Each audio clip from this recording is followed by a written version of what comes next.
Noodles and the O-Dog on TSN 1050.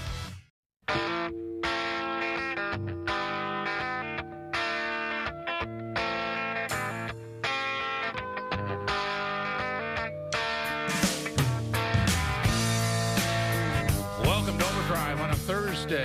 Jim Taddy, Dave Feschuk, and Struddy live from Edmonton with us. Struddy, how are you? I'm great, man. How's the summer been, boys? Good, good. No complaints here. Cannot complain, Struddy. It's good. It's been a good summer if you're Frank Nazar. I'll tell you that right now. Pretty good deal for the 21-year-old Chicago Blackhawks forward. What did you think of that one, Struddy? 56 games. Yeah. Listen, I'll sound like an old guy. Whatever, this shouldn't happen. But, I was surprised when I saw it, and you start hearing that's, according to some of the people that know, that it's the least number of games for this big a deal. And that's a pretty big eye-opener. I mean, obviously I've seen him play. He's a talented player. Moves the puck well. It makes his teammates better. I know that's a cliche, but he does do it well. But, 56 games in, and you drop that in. That's a pretty nice little piece of work for him. And I guess for the Blackhawks, if he continues to develop and, get to where they think he is, that'll be a pretty good-looking deal. In, what is it, $6 million a year? I think it averages out to or something. Yeah, something like 6.6 over 7 years. And, Tatman, you look at it, you're like, Struddy's right. This is a guy with 13 career NHL goals. It was Oilers-like, wasn't it? Didn't the Oilers do that years ago? Yeah, they got into it with those guys. They had more, I think, 2 or 3 years. They would have had 3 or some of those guys. But, that's the trend, right? Or it's not even a trend. That's the way they do things now. If you feel you've got a good thing going, you nail them down as quick as you can. And you have the cap space. So we've got a lot of hockey to talk about. OverDrive is brought to you by FanDuel, bringing you everything from the opening line to the final score. Where do we have here? 4:30. Mark Masters will stop by. He was at that. He can talk to us about the Auston Matthews stuff, which we'll get into very shortly. Fundraiser for a second hospital for Brampton last night. So there's plenty to talk about there. We'll get into those clips in a matter of seconds. 4:45. We're going to play Yes Guy, No Guy. 5:05. Keegan Matheson will stop by. Off day for the Blue Jays, but plenty to talk about. Leave it to Bieber, Sweet Baby Shane, whatever you want to go with. Goes tomorrow night for the Jays in Miami. And at 5:30, Nathan Rourke from the BC Lions will stop by. Talk about the CFL. 6:05, David Naylor talking more football. And at 6:30, Mark Sakino talking about golf. And just as we do that, CPKC is the event that's going on. And I'll refresh my page at some point and get the leaderboard, but it's really competitive. There was a 15-year-old Canadian amateur that was at the top of the leaderboard, tied 3 ways a couple of maybe a half hour ago. So we'll update that as we motor along. So let's get into the Auston Matthews clips and some of these questions. We could loop them because they're not going to go away, right? So here he is being asked about the Marner trade. Any thoughts on Mitch's departure? Oh, man, yeah, right to it. We'll obviously miss him. He's a great friend, great teammate. That's kind of the business side of it. That's tough, but obviously I wish him nothing but the best. And, we'll just keep it moving.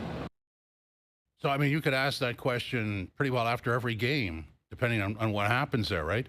How's it going? Do you still miss him? How's it going without the guy that assisted on 50% of your goals for the past handful of years? Yeah, it's going to be an interesting question. But, Struddy, what do you make of Matthews sort of passing that off as the business side of things when we all know it's got a lot more to do with on-ice success or lack thereof when it comes and off-ice pressure, I think, than it does down to hard numbers, because Marner could have got paid here if he's so chosen.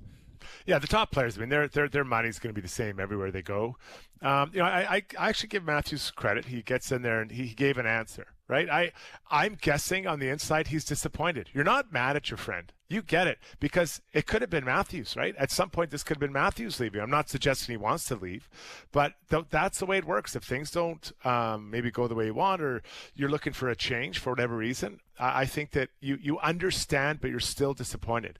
For Marner, I'm actually really excited. I've played in 2 Canadian markets. I've played in 3 American ones.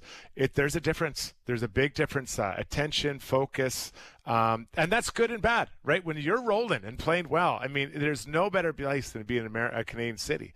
When things aren't going well, or maybe whatever the team isn't going the way you want, you can hide easier in a U.S. market. So, for Marner, he's going down to a team that's been good since they've come in. It looks like he's going to play with Jack Eichel, who those two guys, someone's going to have to shoot the puck, I guess. But you know what? I think, Festcheck, when I look at it, I think Matthews has to come out and say these types of things and just be upfront and say exactly, give clips so that eventually it will go away, because there'll be a new storyline for the Maple Leafs and the NHL at some point here. Just we're not there yet. Well, certainly if Matthews regains his scoring touch going back 2 seasons, that story dissipates really fast, doesn't it? Without a doubt. Yeah. You're the world's greatest goal scorer, which he's, got a real legitimate claim to being.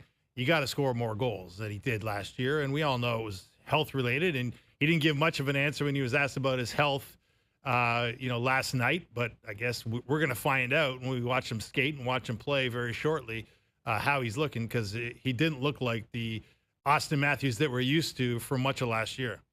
Okay, so let's jump in here, Struddy, on let's burn through a couple of these Matthews clips, and then we'll talk about it. Here's Matthews on Leafs expectations this season. Feeling good. Yeah, obviously a lot of changes, but excited about the guys we brought in. Obviously excited about the guys that we have. I know we got a great team and a great group of guys in the locker room, so looking forward to kind of getting starting. Guys are going to have to take some steps, but I think that's a good thing, a good problem to have. So really, really looking forward to it. And then we'll follow that up with question number 2 that you could ask basically on a nightly basis. Quick answer on how his health is, and let's listen to the answer. It's very quick. How's your health, Auston? Good. Yeah, thanks. Struddy, what do you make of this? I mean, obviously there's been a lot of talk in this market about Matthews' unwillingness to discuss his health. He didn't want to, even after the season when we're used to, hockey players or hockey coaches reading off a list of all the injuries that have been plaguing their players through the playoffs. Matthews declined to give us any insight at all into what's been plaguing him, and that was a case in point. What do you make of that from a player's perspective? Well, I kind of like it a little bit as far as there's a bit of bravado attached to that. You're trying to pretend like you're Superman, right? Now the reality is there's no one who's Superman, and we're all gonna at some point get injured and get hurt. I think that you can, if you don't want to reveal the injury, you can say, listen, I was dealing with something. And it was a challenge. And I expect after 4 months or whatever time they had off, 3 months, I'll be 100%. Right? You can give it that way. You don't have to say exactly what happened. But I think we all know that when it comes to, the type of injury everyone seemed to think Matthews had, and the touch required to score at the level he did, as you referenced their tats a couple of years ago. I mean, we'll know. We'll know if it's back, if he's there, because it makes a difference. That an injury to your wrist, to your hand, whatever fingers, that drops you down from elite to maybe average. And average is great at 25, 30 goals, but that's not elite. So I'm guessing that if he doesn't think it's a story, it's over, and he will be healthy, and he'll regain that ability to shoot the puck that we all love to watch. Yeah, having said that, I mean, you're a former player, so you know how what the code is and how it plays out. When you don't answer a question, even though it's your right not to answer the question, the lack of transparency does send a message, doesn't it? Yeah, is that the place to do it? Is the form that he wants to maybe at training camp? Like, does he want to address it formally in front of everyone? Like, I'm guessing not every Leafs reporter was at this event. So maybe he wants to do it formally, and he'll address it at what is it? It's the day of training camp, the first day. Don't they have some kind of they'll have a media thing? Yeah, sure, yeah, media, yeah. So maybe that's where they want to talk about. Maybe they'll bring in the trainer. I don't know. Maybe they want to do it more formally. But I honestly, I'm guessing, guys, if he doesn't need to talk about it anymore, we're not going to have that. There won't be an issue. But then you look at like Connor McDavid. Remember the knee issue he had. There was no news. Then all of a sudden they dropped that documentary, and we're all like, "What the hell happened?" Like, we thought he was fine. You know what? We had no idea. And so maybe his teammates knew, and obviously the team knew. But that I'm not suggesting that's what happened here with Matthews. But I guess sometimes you can be misled. All right. I'm going to ask your expert opinion on this. It sort of leads into a top 20 list of centers by the NHL.com. But first, we've got this vintage stuff of Joe from the Bridge learning the leverage lesson. This goes back to YCBHL ball hockey action. He plays for the Young Canadians, now called the middle-aged guys now because it's years ago. But this is how not to sort of step into a hit. Watch this along the boards, Stretty. Boom. Oh! Oh. Oh! Boom. That's Joe from the bridge going down, Yes, by the way. yeah, that's right, yeah. And by the way, Strutty, that's a non-contact ball hockey league. Oh, so listen, I run some camps here, and the first thing I say is play with your head up. And you can clearly see his eyes are glued to that ball down there. So you might want to work on his stick handling first to get his eyes up, and then he doesn't see that train coming. Man, that's a hard. Was he okay? Did they have to? I don't know if you could say Joe from the Bridge is okay. I mean, he was just in the studio, and he didn't make a lot of sense. And here's where it unravels. We're talking about the NHL top 20 centers list. There it is again. Oh, I got the back of his head on the boards, too. That's tough. So I'm just going to read this off. Connor McDavid, obviously number 1. Number 2 is Nathan McKinnon. Number 3, Leon Draisaitl. Number 4, Barkov. Number 5, Crosby. Number 6, Reichel. Number 7, Auston Matthews. Number 8, Braden Point. Number 9, Scheifele. Number 10, Suzuki. And I'll just go through the top 20. Sorry to overload everybody with the information, but we have to talk about this. So there's your top 10. Number 11 is Jack Hughes, Robert Thomas, Aho, Hirschire, Larkin, Stutzla, Hintz, Thompson, Celebrini, and Bennett round out the top 20. Now, Joe was of the opinion that Auston Matthews should be higher, and Fess and I both ixnayed that. Where are you? Well, the point that Joe from the Bridge made, which may speak to the condition he was in after that hit, is Strutty. He made the point he believes that Matthews should be ranked ahead of Barkov. No. To which I said, did you not see who won the past 2 Stanley Cups and who was the captain of that team? How do you see that one, Strutty? The problem for Barkov is that he plays in Florida. If he played in Canada, they'd be erecting statues about this how great of a player he is. I mean, he does everything well. He is just such a great player. So, no, I don't have Matthews any higher than that at all. I mean, you got Sidney Crosby still playing at a high level, Jack Eichel, the 2 guys from Edmonton. I could not at all endorse any idea where Matthews moves up that list. But it's okay to be 7th. I mean, you're the 7th best, or, let's say in that area, best center in the world. That's pretty amazing. Now, can he push his way up that list? Sure he can. Sidney's not getting any younger. There's the ability for him to really flex his muscles, continue scoring, and push his team deeper than they have with this new mix they have here with the Leafs. But as it is right here today, the end of August, there's no way I could endorse him going up higher. Could you endorse Barkov going higher than number 4? McDavid, McKinnon, Draisaitl ahead of him. If I'm starting a team and I get to pick one player, those 4, who's your last pick? That's a good way to put it. Yeah. And I love Barkov, right? You're asking me to pick amongst my 3 favorite kids here, right? Yeah. So that's the hard thing. All different. You think about what I love about the sports is that, Festcheck, all 4 guys are so different, right? Connor just overwhelms you with speed and kind of grace. He's dominant. McKinnon, speed and just raw power. Like he looks like he's just cutting through the ice. He's so powerful. Leon, still pretty fast, but big, smart passer, big shot.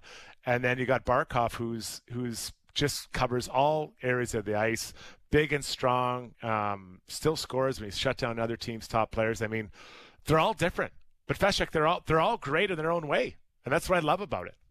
Yeah, it's a great debate. I mean, obviously, the thing with Barkov that kind of kills him in some rank is just, like, the stats aren't there, right? He's never been a stats guy. I mean, the Selke Trophy stats are pretty good because he's got multiple of those. But, 71-point guy last year, but he was, something like a point a game in the playoffs.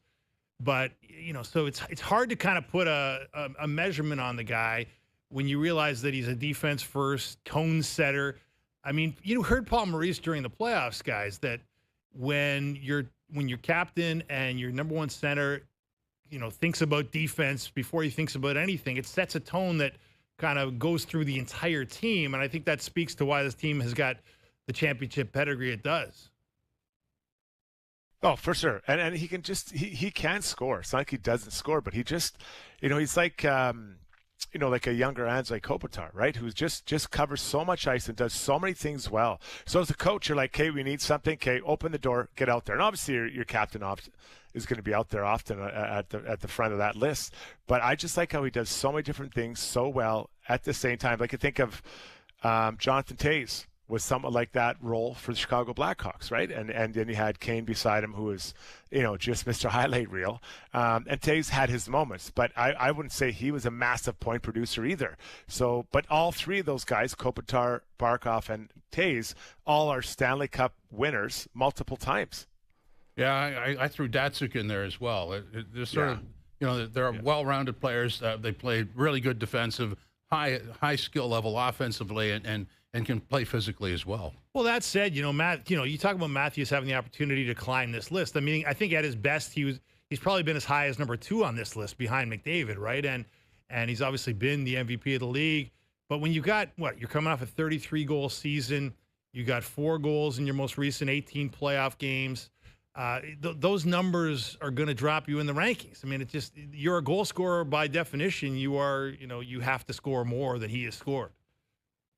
Well, I guess let me ask you guys this. Is there a risk that now with Marner out, and let's just say a really good player came out of their lineup, with him out now, is there a risk that he's pushing too hard, trying to do too much, and trying to be, the superhero every night? Could be. I mean, this is the big question. What Auston Matthews will we get during the regular season and the playoffs without Marner? And this is something you would address every 10 games, because it's probably going to be a different winger on occasion on that top line. There's nobody set there. Yeah, it's a wide open race for who's going to be his right winger. I mean, obviously, it feels like Matthew Knies and him might, be a complementary pair, but exactly who will fill out that Marner spot? They got Mateus Michelli here. Who as a potential begin, kind of day one guy. He's been penciled in there, but I would say it's very light pencil. And then, but I mean, the bottom line is, when you think about it, it's uncharted territory for this guy. I mean, it's been ever since Babcock left the building, he and Marner have spent a lot of time together. And, there's that sample size. People have been pointing to the sample size of, a 40-something games where Matthews has played without Marner in his career and scored at similar rates to when Marner's been in the lineup. But it's a really small sample size. If you look at the bulk of their careers together, they really did help each other an awful lot. Oh, 2 elite players. I mean, they're going to do well. So now, Matthew Knies, he has to, and I think he's one of the guys that Matthews is talking about. I think he said take a step. He's a guy that has to take another step. What did he have, like 50 points last year or something off the top of my head? I think that he's a guy that could continue to improve and continue to help just drive a line. Because Matthews is an elite player, so you get to play with him. Can he become 60 points? I don't know if he can get past up that. Maybe playing with him than the guy on the other side. So there's really opportunity there for Matthew Knies to kind of probably get more puck touches, feel like he can make more plays, because obviously with Marner on the line, you don't mind him having the puck at all. So here's Matthew Knies at the Brampton fundraiser last night, talking about Knies getting invited to the U.S. Olympic camp. I've talked to him a little bit, yeah. Obviously, I think it's well-deserved. I mean, he's a great player and, just still coming into his own. He's only going to get better. So, I know he's really looking forward to the opportunity, obviously, and it'll be a good time for, I think, everybody just to get together and kind of be in that kind of atmosphere with a bunch of other really good players. So obviously Matthews was there and gregarious enough to answer a lot of questions, and that's just going to be the ongoing storyline, who plays on the right side of that. So maybe the broad question is, when you had that configuration of Matthews, Marner, and Knies, can you sort of configure it to go down the left side? Is that something you would do?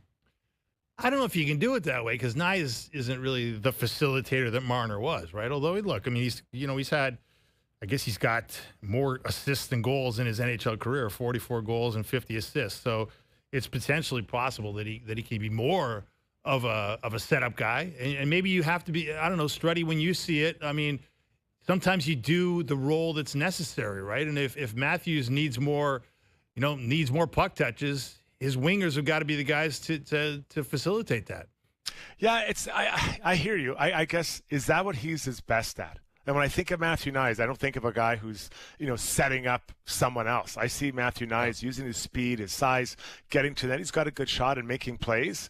So do you take away from makes him if you, not ask him, but if he tries to tailor his game more to get to Auston. But the reality is you still have to get the puck to Auston Matthews because he can score. And he knows that. When you play with good players, and listen, I played with good players, I wanted to get them the puck as often as I could. Even if I got a second assist, I don't care what people say about them. I think they're beautiful because they still count the same on the score sheet. So, for him to figure that out, he'll have to wait to see who's on his other side. And then, what does that player do? What does he what makes him special? And it's because it's not, with 2 D-men, it's a little different. You kind of know your role, and then the other guys role. But 3 now, it's harder to kind of get everyone singing off the same tune here when you're not sure exactly how you can facilitate to make sure one of the best players in the world gets the puck, but not hurt your own game and make the right winger make his game as good as he can as possible too. Well, there's sort of the in-game chemistry, and some people don't like the use of the word chemistry, but you also have to think the same way. You have to sort of have that sort of thought process that fits in with what the other 2 guys are doing, right? Well, and that's what Matthews and Marner had, right? Yeah, they had that built-in chemistry of so many years together, and they didn't need to talk to know where each of them were going to be, and that obviously is going to be difficult to replace. But Struddy, I wonder, the thing you have to wonder about for me with this is, how does the dynamic change, and can it change for the better just sort of by not addition by subtraction, because I'm not trying to downgrade Mitch, but without Mitch, it's just going to be a different type of team with a different type of vibe. And I wonder, in your experience, when an influential guy leaves, how does it change the room, and by osmosis, how does it change the on-ice product? Well, they know. Anyone who plays any level of hockey, when the other team is better than you, right? And it's not working. And I was playing for the Vancouver Canucks. Marcus Naslund was our captain, and I remember him. I was sitting in the room, and Colorado was always the team we were chasing, but they had so many Hall of Famers: Rob Blake, Ray Bourque, Hayjuk, Forsberg, Sakic. It was ridiculous how good they were. And I said, I think we're catching them. He said, Struddy, let's just go through the lines. So we put we were in a hotel room. We wrote down our 4 lines and our 60 and our 70 or whatever. Then same thing for Colorado. Okay, and he goes, go through every one and circle the player you like best. Do you like Sakic or our centerman, or do you like Marcus Naslund or Peter Forsberg? And by the end, there weren't a lot of circles on our side of the ledger, right? And we weren't being mean. He's like, this just shows you how far we have to go.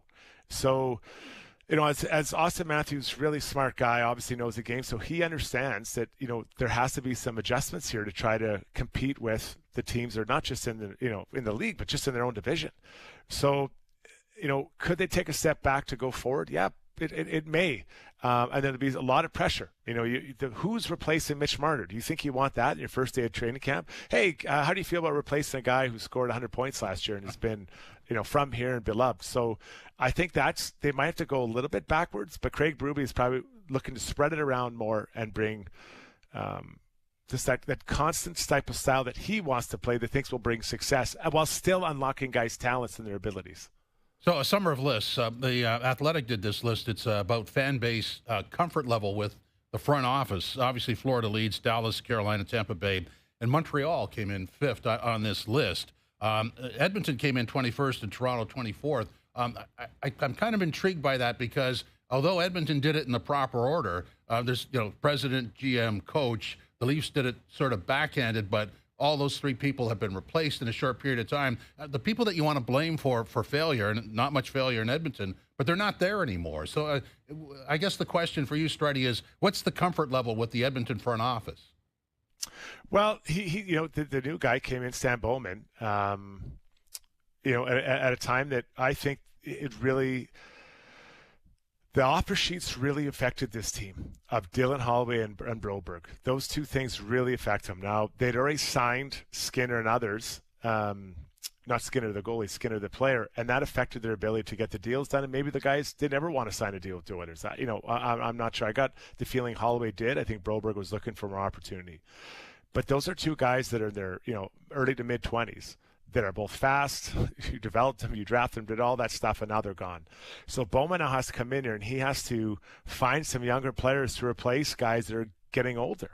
Right, you look at guys that walked out, whether it's Kane or it was Perry. I mean, Fogle, all these guys that are out the door, and now you're trying to replace them with youngish players. Now they've made the trade for Isaac Howard. They're hoping Matt Savoy from Buffalo. Maybe these guys can jump in there. But imagine if they had Holloway and Broberg still in this team. Right, what would that look like? That brings your average age way down. And Holloway's going to get a huge deal. There's no doubt about it. He had a great year last year.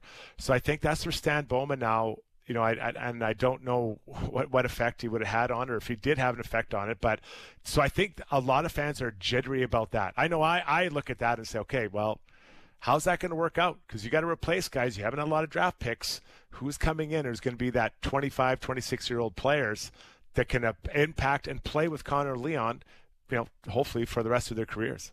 Well, it's an incredibly tall order, right? To take a team that's gone to 2 straight Cup finals and then make improvements on it while you're, you know, at or near the cap. It's not an easy thing to do, for sure.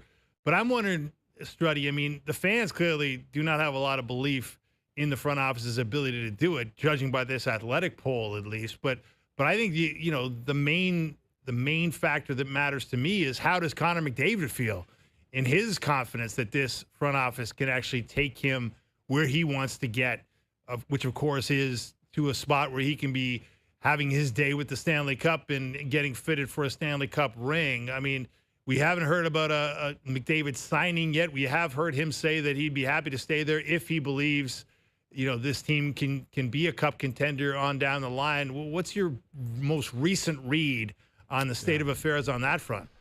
You're 100% right. I mean, Leon Draisaitl signs a long extension, and I cannot believe that Leon wouldn't have talked to Connor about his thoughts. At least, you know, what are you thinking of doing? They're best friends. They're traveling together. Leon just got married. Everyone's there at the wedding. Like, you even in casual conversations, you'll talk about it. So I think that there's a comfort level for Leon that Connor will be staying. Now, does that mean an 8-year deal? I'm not sure, but he'll be staying. But the challenge, I think, for Connor McDavid is to, you know, you can see the team as it is today. They brought in some new players, and they brought a new goalie coach. I hope maybe they'll change some of the things that the goalies do. But how do you predict? Let's say he signs a 5-year contract. Can you predict what type of young players will be joining this team in 5 years? You can't, because, you know, these teams they don't have a lot of really good. You have Bo Aki, who's a pretty good young player, but he's a D-man. But you need to keep replenishing this team from the bottom, and I believe it starts from drafting, developing, and bringing it up. And I know it's hard to think about with an NHL team, but Tampa did that for quite a long time. They had players that came in and replaced. You need to have that. So I think that was the idea with Isaac Howard and Matt Savoy. Try to get younger legs in there, and then keep trying to find some little gems maybe out of Europe. But to sell Connor McDavid on, this is our plan. Well, which players? Well, we don't know yet, but this is our plan. I think that's a hard job for Bowman to do, and his former agent, Jeff Jackson. Coming up next, we're going to talk with Mark Masters, our Maple Leaf reporter, dive into some tennis talk as well. This is OverDrive, live on YouTube, TSN 4, TSN 1050.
The W on TSN. WNBA lives here.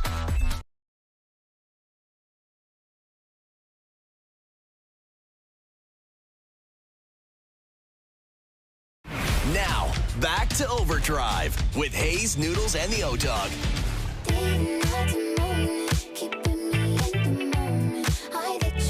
Welcome back to Overdrive on a Thursday. Jim Taddy with you in studio alongside Dave Feschuk from the Toronto Star and Struddy from the man cave back home in the basement.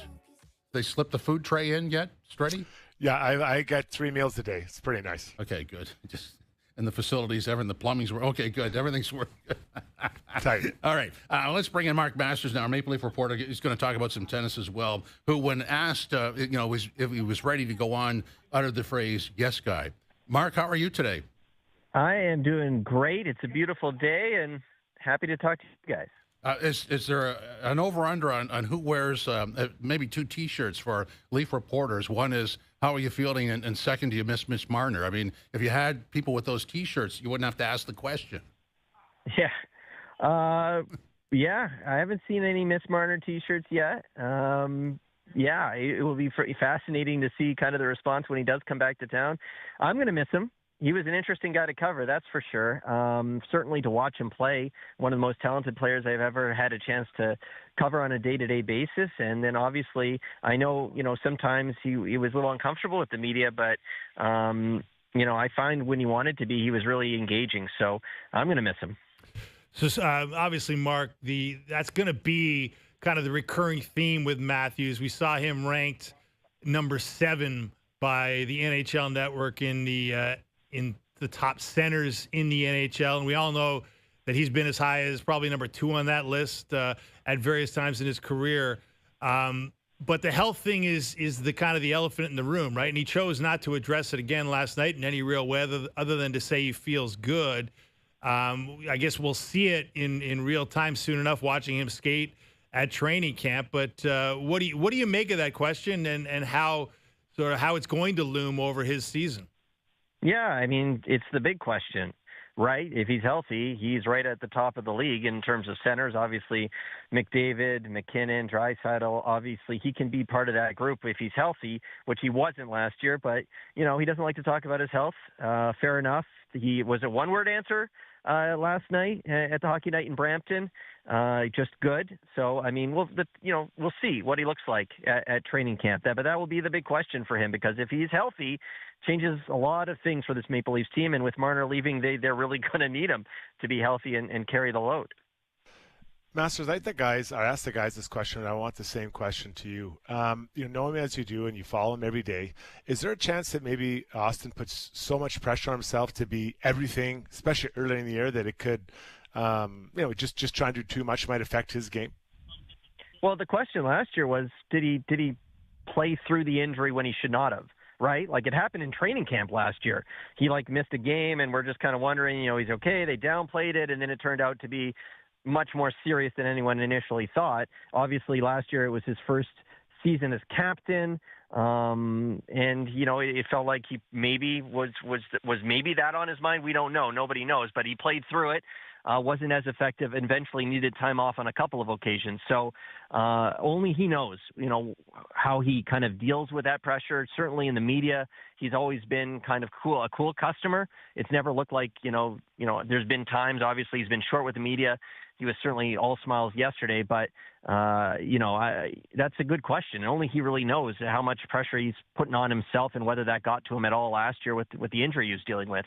And really, the pressure doesn't go away. As the captain, everybody would expect him to return to his totals from the year before, or maybe a little less than that, because that was stupendous. But they're looking for him to sort of grab this thing and push it forward, albeit without Marner. So, I mean, as we go along through the regular season, Mark, I think you'd agree we're going to sort of measure every 5 to 10 games as to where the team is, but also where he is, right? For sure. I mean, you look at how he started that 69-goal season, which, by the way, is still crazy to think of. They had 69 goals in today's NHL. That was so special. He started that season with back-to-back hat tricks. So he's traditionally been a fast starter. goal scoring wise in his career. So for sure, early in the year, even in the training camp, even in the preseason games, we'll be looking for cues. Even in those first few practices of training camp, I'm sure there'll be a lot of videos popping up on social media of Auston Matthews practicing the first few days of training camp, getting set for his first preseason game. How does he look? Is there any sign of discomfort at all? And yeah, we'll be tracking that. That's going to be a storyline all season long because he's going to also have a new right winger, you would think. We'll see who ends up taking that Mitch Marner spot on the top line and how he adjusts to that, if there's any adjustment at all. It's going to be fascinating to see how Auston Matthews kind of approaches this next season and how it all comes together for him. I mean, Masters, we were sort of batting around who might take that spot on the right wing. It feels like Matthews Knies is a combination for center and left wing, and then Mateus Michelli, I guess, is penciled in as the first line right winger, but it's very much in pencil. I mean, he's been a 40 assist guy at his best in Arizona, but he's never played in a market of this size with this kind of pressure on him. I mean, how do you see that? Who else might make a run for that spot? I mean, obviously Nylander and Matthews could be a combination, but what's your sense of what Berube might do in terms of cycling through players to play with Matthews as the season goes on? That's a good question. I mean, Marner played every game last year. I think the one game he missed, every game but one, the one game he missed, I think it was Max Domi who filled in there beside Auston Matthews. And obviously they've had a good track record in the past playing together. A couple years ago down the stretch, heading into that playoff series in Boston, against Boston, they really caught fire down the stretch. Domi did not have a great season last year, but I like the idea of engaging him right away and saying, hey, big opportunity, let's hit the ground running here. The question, of course, is the Matthews line is likely to get the tough matchups. That's what Craig Berube likes to do, and that's a big reason why William Nylander did not get any sort of sustained look on that spot, it felt like, at least. And so that I like the idea of Max Domi there. It'll be a storyline that we'll be watching all training camp to see who's there. Michelli as a newcomer to the team, do you want to put that pressure on him right away, trying to bounce back from a tough year, put him right beside Auston Matthews? I know Sheldon Keefe always liked that idea of the new guy coming in and making him feel important right away. I remember Kelly Yarncroke got signed, and he started training camp on the line with Auston Matthews, and they wanted him to feel like, okay, you're really a big part of this. So that's one way of approaching it. I'm not sure what Berube is going to do. I just know personally I like the idea of the Domi-Matthews connection. We know they've had success in the past, and I just want to get Domi up and running right away next season. What area of Matthew Knies' game do you think has the biggest opportunity for growth now that he may be asked to carry the puck or do more than when there was Marner on the opposite wing?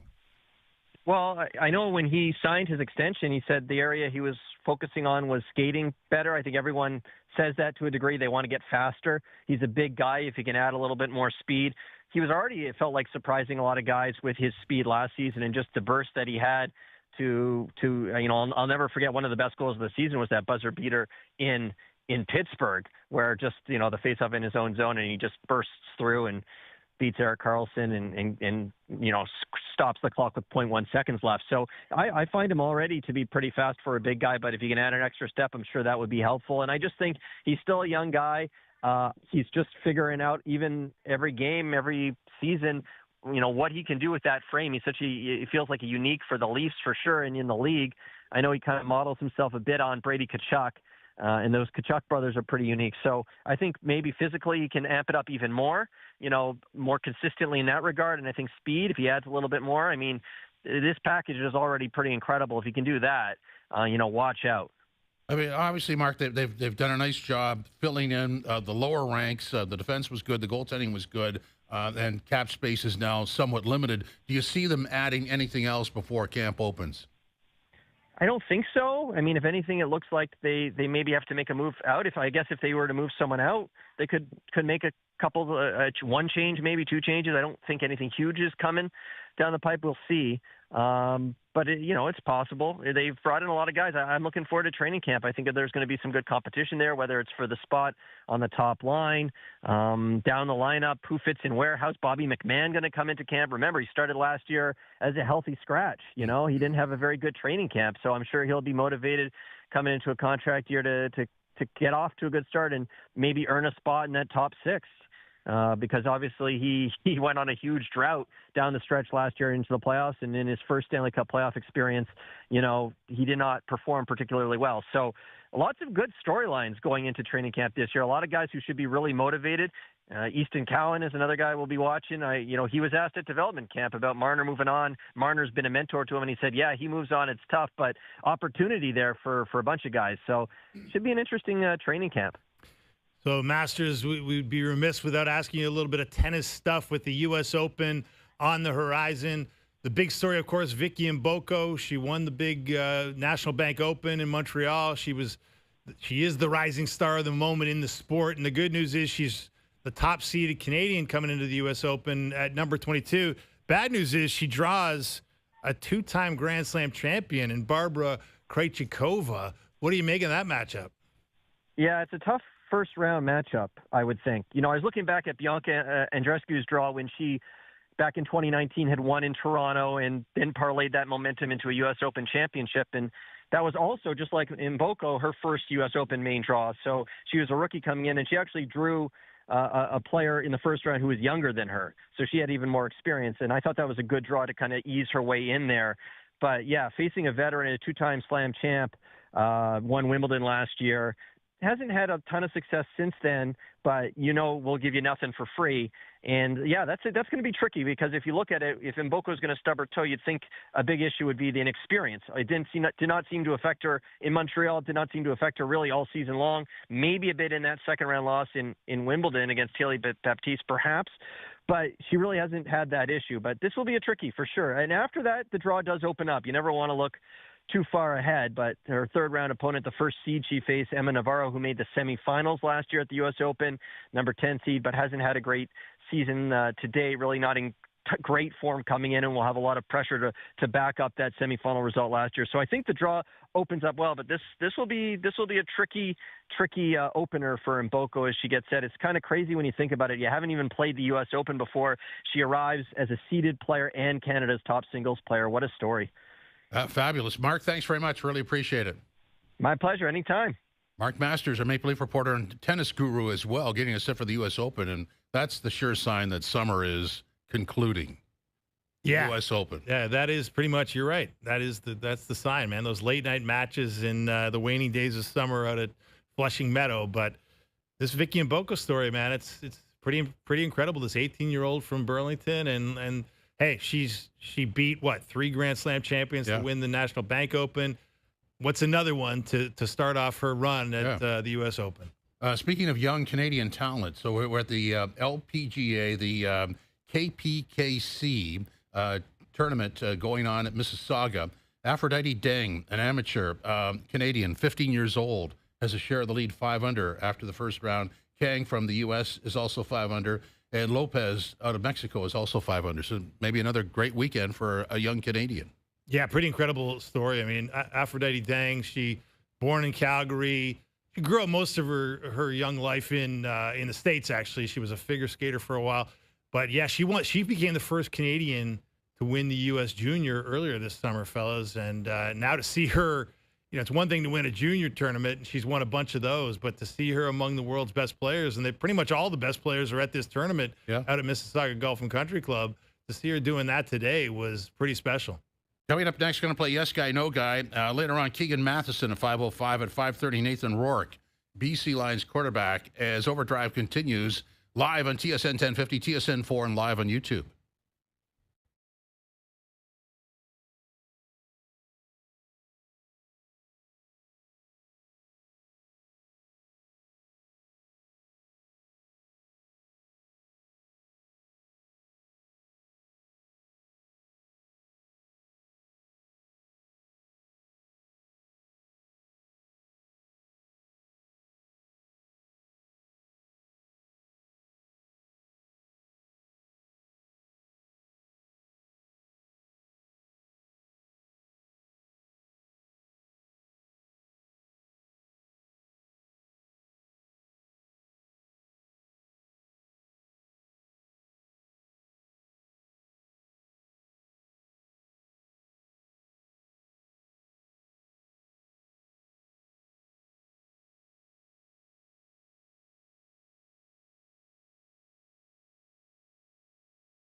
The W on TSN. WNBA lives here. Now, back to Overdrive with Hayes, Noodles, and the O-Dog. Overdrive on a Thursday. Jim Taddy, Dave Feschuk from the Toronto Star, and Struddy live with us from Edmonton via the streaming service. And, well, it's time for this. Yes guy, no guy. Ladies and gentlemen, boys and girls, drivers and passengers, time now for a yes guy, no guy. And Struddy, I know you play games similar to this, but this is the original. Okay, start it here. Okay. Ground zero. Okay, there we go. Yes guy, no guy number 1. Auston Matthews, Struddy, will lead the Leafs in points this season. Oh, yes, guy. Yeah, I think that's... Who's he fighting with? Nylander? I'm going to go Matthews. Yeah, I think he's got it, guys. Yeah. How about you, Dave? I'm a no guy. I'm a no guy on that. Oh. I think it's going to be an adjustment year for him. And you look at, not much has changed for William Nylander. I mean, he's going to be playing with Tavares. It's going to be kind of a status quo situation on that line. And when you look at it, Nylander had a hell of a year last year. Nylander had more points than Matthews last year, and that was with Mitch Marner in town, albeit with Matthews playing, 67 games due to injury. But, I think Nylander's got a more of a status quo situation. So maybe point-wise, I'm going to say yes guy, he will. But, I mean, what makes Auston Matthews' season, I don't want to say legitimate, but successful in the regular season? Forget about the playoffs. That's another story. But what point total, what goal total works, Struddy? Well, I think the first thing we have to talk about is a power play. I think everyone's going to be affected by the power play, right, of no Mitch Marner, because he was kind of the guy that was, was filtered through him. So I think that's going to touch Nylander. It's going to touch, obviously, Auston Matthews. I think with Matthews, it's always going to be about the goal totals. And I think he has to be north of 45 goals. That's what I look at. I'm not looking for he'll have to get some assists, obviously, playing on the top line, but I'm looking at goals for. So I'm looking at 45 goals, Feschuk. Without a doubt. I mean, this is a guy that's averaged 52 goals, prorated for 82 game seasons, which of course, he didn't have last year, but he's averaging 50. So let's see an average year and everybody will be happy. Okay, I'm with you on that. 45 is a good cut line. Yes guy, no guy number 2. Connor McDavid will sign a contract extension with the Oilers ahead of the start of training camp. Struddy. Yes, guy. I think that I believe he's going to sign here. His friend Leon signed here. They would have talked about it. And I think Connor is the type of person that he doesn't want distractions.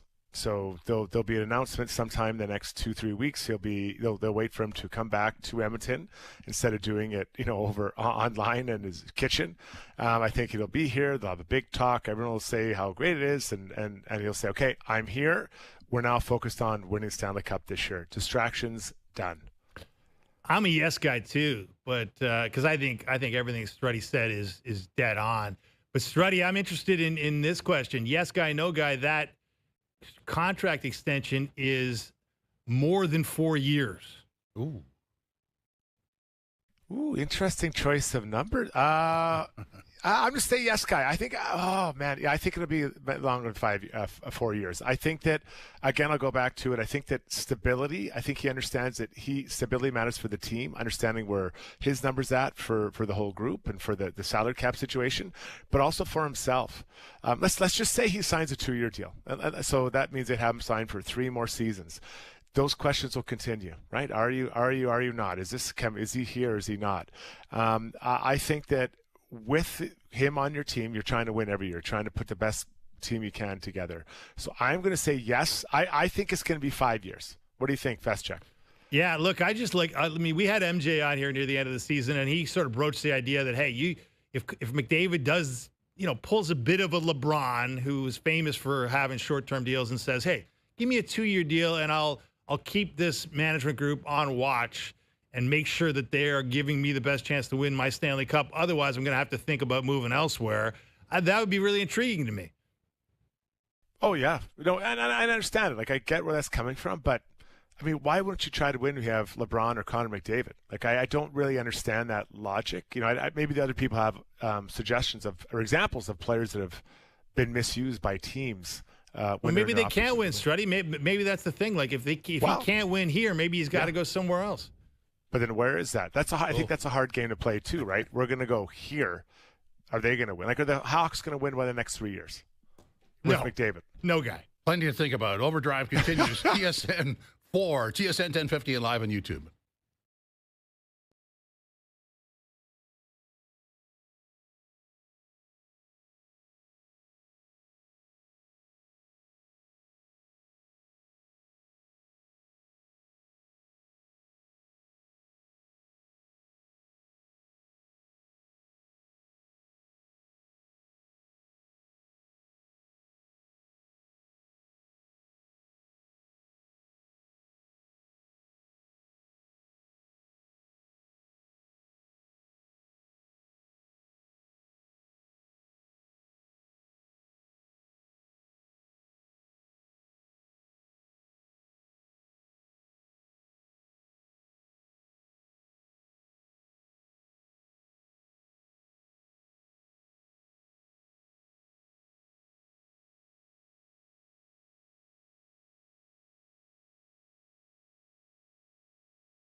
NFL kickoff weekend begins September 4th on TSN and CTV.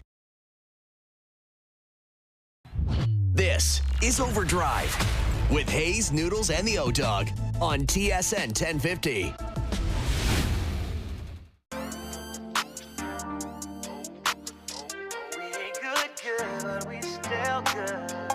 OverDrive on a Thursday. Jim Taddy in studio alongside Dave Feschuk from the Toronto Star and Strutty in his man cave in Edmonton, contributing nicely. We had a lot of hockey talk there. OverDrive is brought to you by FanDuel, bringing you everything from the opening line to the final score. And one other bit of news that broke over the commercial break at the top of the hour.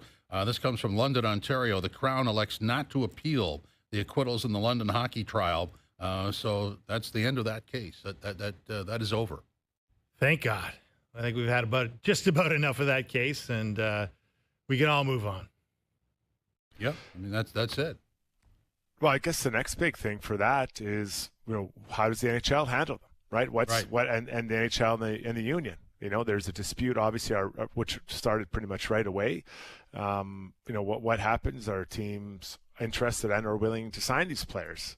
Where are their games at? Like, there's a lot going on here that has to be sorted out. I'm not sure there's a time limit on any of this stuff. No, it's an interesting. I'm going to call it a dilemma. Because everybody has the right to make an income or a living, and earn a wage. Everybody has that legal right, and these people were acquitted. But then there's the moral issue of how do you package that association and sell it in a family environment? Difficult. It's a difficult decision. It's not simple, but Strutty, I mean, as well as anybody, having been a player, that the weight of your sins is always measured against the weight of your skills, right? If one of these players had been an NHL All-Star, a no doubt, MVP candidate, it would be a lot different than who these guys really are. Many of whom were kind of marginal guys, and that is a factor when it comes to teams making decisions about, are you worth it? Are you worth the hassle, let alone the contract, and do you deserve a spot on our team? Oh, 100%. And this isn't just a coach thing, I believe, or a GM thing. This is go higher up, your president to your owner. I mean, they all are involved in this conversation, because this is bigger than, a guy blew his knee out last year. This is way bigger than that. And then the players themselves, they have to kind of figure out what their future looks like, and how, if and when they do get signed, what do they do to, that first introductory press conference isn't going to be an easy one. And so I think that there's a lot to sort out here. Yeah. But we have to keep in mind, these guys haven't played in quite a while, some of them. And that does matter. I remember the year that we lost the lockout of 04-05. I missed a half year, then I went and dominated in the Hungarian Hockey League. And did you see Joe from the bridge over there? I think I actually played against Joe from the bridge. Actually, I think he made one pass in warm up, which was really good. But I just wanted to play. I didn't care the level. I just wanted to play to kind of keep even not so much the skills, just that routine of playing and what it's like competing and all that. And when you've missed time, it just gets harder as you go back. Now, can you get it back? Yeah, sure you can, but there's a whole other layer on top of this. This isn't just they haven't played for 18 months, like Milan Lucic. Lucic getting the tryout with St. Louis. He attended some off-ice situations that he wanted to change his lifestyle, and now he's moved forward, but he hasn't played in a while either. He's a big guy. So what does that look like for him? I'm really interested to see what he can do, whether that turns into a contract with St. Louis or another team. I think it boils down to the league at some point clarifying, because they've had other issues with other people that have. I don't want to use the wrong term, but you're looking for what would create the bridge to the road back. What do you have to do to get back? What sort of moral and social obligation do you have to meet to be deemed NHL capable after that? Well, yeah, time's a factor, right? Like the sensitivity of this, the scope of this, the national scope of how this trial got attention for as long as it did, at the level that it did, is a factor here for sure. Let's not kid ourselves. But ultimately, it does come down to like time will pass. You have to believe there will be opportunities for these guys, but again, it's going to be a team is going to have to explain itself. And I think, look, Carter Hart is the guy that everybody talks about because getting a goaltender, of his potential, and clearly, to your point, Struddy, he hasn't played since 2024, but he's obviously a guy who's been highly thought of at different times during his career, and it's obviously a very attractive prospect for a team to like outside of the story attached here and all the implications that come with it. It's just the idea that you could get a guy like that for free, essentially, has to be attractive to general managers. But to your point, Struddy, it's probably one you're going to have to run by your owner and run by your various levels of your board before it happens, and then it's all going to come down to whether the commissioner and the league and the union can come to an agreement about the status of these players anytime soon. Yeah, it's going to be it really is an interesting way to look at what could happen with these players, and is it worth it? Is all of this worth it for a player that may be a second, third, fourth liner on your team? Yeah, I think it's as simple as all corporations, have core values, and if you violate them, if your behavior violates them, where does that leave you? Yeah, I think it's as simple as that. It's a great way to put it. Yeah. Okay. Let's move on to baseball. So the Jays are idle tonight in Miami. Bieber will debut as the Jays starting pitcher tomorrow night. Tonight you can watch baseball on TSN. We've got the Yankees and Red Sox, and that's on TSN 4 later tonight. Keegan Matheson, MLB.com, Baseball Insider is with us now. Keegan, welcome. How are you today, sir? I'm doing well, Jim. How we doing? Good. So, I'm going to tip my pitch, fastball inside. You were seated here last week with us, and I don't remember anybody ever talking about Eric Lauer going to the bullpen, but there he is. Is that the move you would make? We must have lost the audio, Jim, of me predicting that accurately. It must have been buried somewhere in the TSN archive. There you go. Okay. But let me tell you, this is surprising how they're structuring it. But I do see the sense in it now that I've heard John Schneider talk through it, now that I've heard Eric Lauer talk through it, in that it's going to probably look different every single week. And the best way to look at it now, guys, is that there's going to be Shane Bieber, and I would argue probably Max Scherzer, who you prioritize. You're going to keep Shane Bieber on his start day. He comes first. He's coming back from Tommy John, and he's really good. He's going to get first dibs on when his next start day is. Next week, Eric Lauer might not line up on that day. It might be Chris Bassett. Maybe Chris Bassett is the guy available out of the bullpen for 1 week. Maybe after that, it's Jose Barrios for one trip through. And in a perfect world, I think on Friday against the Marlins, they're up 100-0 in the fifth inning, and you can make Eric Lauer pitch the rest of the game. Make it work that way, keep it being a start. But this is really going to look a little different every week, at least for the first few weeks until somebody really stumbles. And I can see the sense in it. It's a little complicated. It's going to take some puzzles being put together, I think, by John Schneider and Pete Walker. But it's an interesting approach, creative. So, Keegan, what's your level of concern, the fact that they come out of Pittsburgh having dropped 2 of 3 against the last-place team? That's the 4th series loss to a last-place team this season. They dropped 2 of 3 to the A's in July, 3 of 4 to the Orioles in July, 2 of 3 to the White Sox in July. I mean, they've been punching up to the good teams and playing really well against their fellow contenders, and yet they've dropped some games that maybe they shouldn't against these bottom feeders. Does that bother you, or how do you explain it? It does for right now. And you're right when you say they've been punching up to the good teams too, and that's good because nobody sucks in October. You're going to be playing good teams, and they've been playing good ball against them, but you need to get there. You need to take these gimmies along the way. They did that in Colorado. The Rockies are really bad, and they made them look really bad. But since then and around that series, guys, it's been pretty average baseball for the Blue Jays lately. And that's not who they are as a team. They are a better team than average. But we're seeing not a slump, not a cold streak by any means, but just failure to launch lately. Because this stretch, and it's going to continue against the Marlins, continue back home against the Twins, who are another team that has sold off all of its pieces. They're not going for the playoffs this year at all. You need to win these games. You need to win 5 of these next 6. Because one bad series can really flip this back into a division race. I think the Blue Jays holding the AL East lead for as long as they have now, these past several weeks, you get comfortable. This is the way it's going to be. And even when the Blue Jays have lost 2 in a row, So did the Red Sox. So did the Yankees. Nothing's changed really in that division race, but it can change. It can change really quickly, and it can snowball. So I think the Blue Jays, this is life as a front runner. You need to stay out in front of people when they're chasing you. You're not chasing anybody anymore. The Blue Jays have spent a decade chasing the rest of Major League Baseball. They haven't caught them.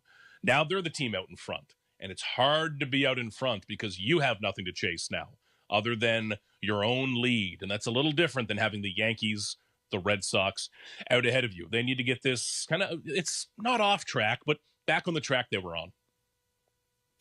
Keegan, I've got a scheduling question for you. So they played an early game Wednesday. They don't play till Friday. So what would the team do? Do they fly home Wednesday to get some clean socks, then fly down to Tampa? Like, what does that look like for the Blue Jays in their travel itinerary?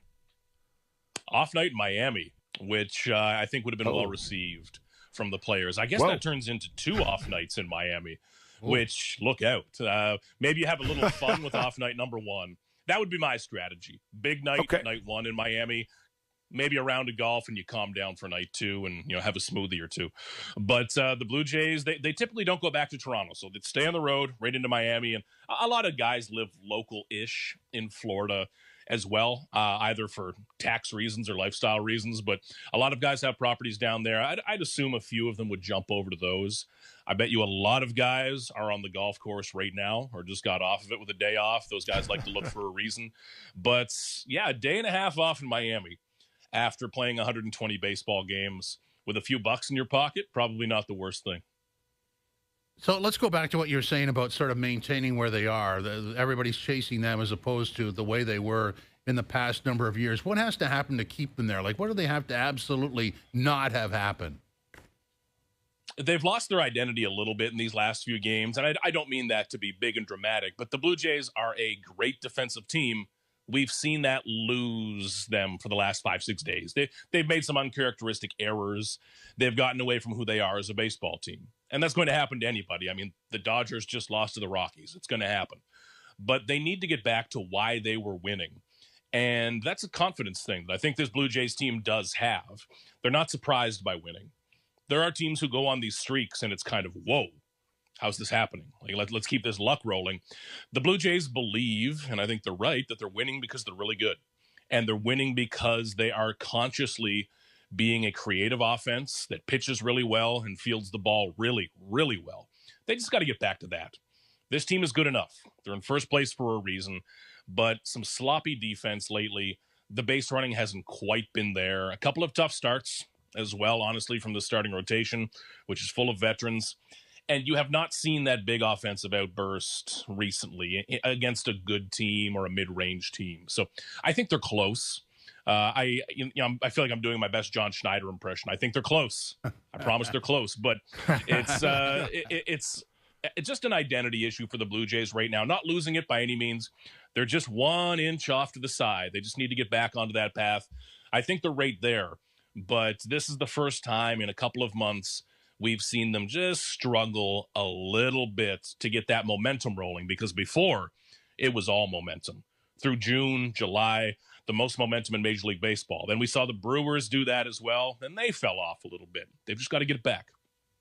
Speaking of a team that does not lack an identity, Keegan, the Yankees, they truly are the Bronx Bombers.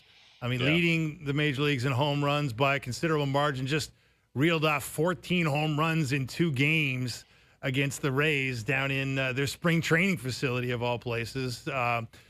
Now, how close are they, in your estimation, to making a run here and making it difficult for the Blue Jays? Judge has been hurt, and they've had their pitching problems, not to mention their defensive ones. But man, are they mashing? And it's getting a little intimidating, isn't it?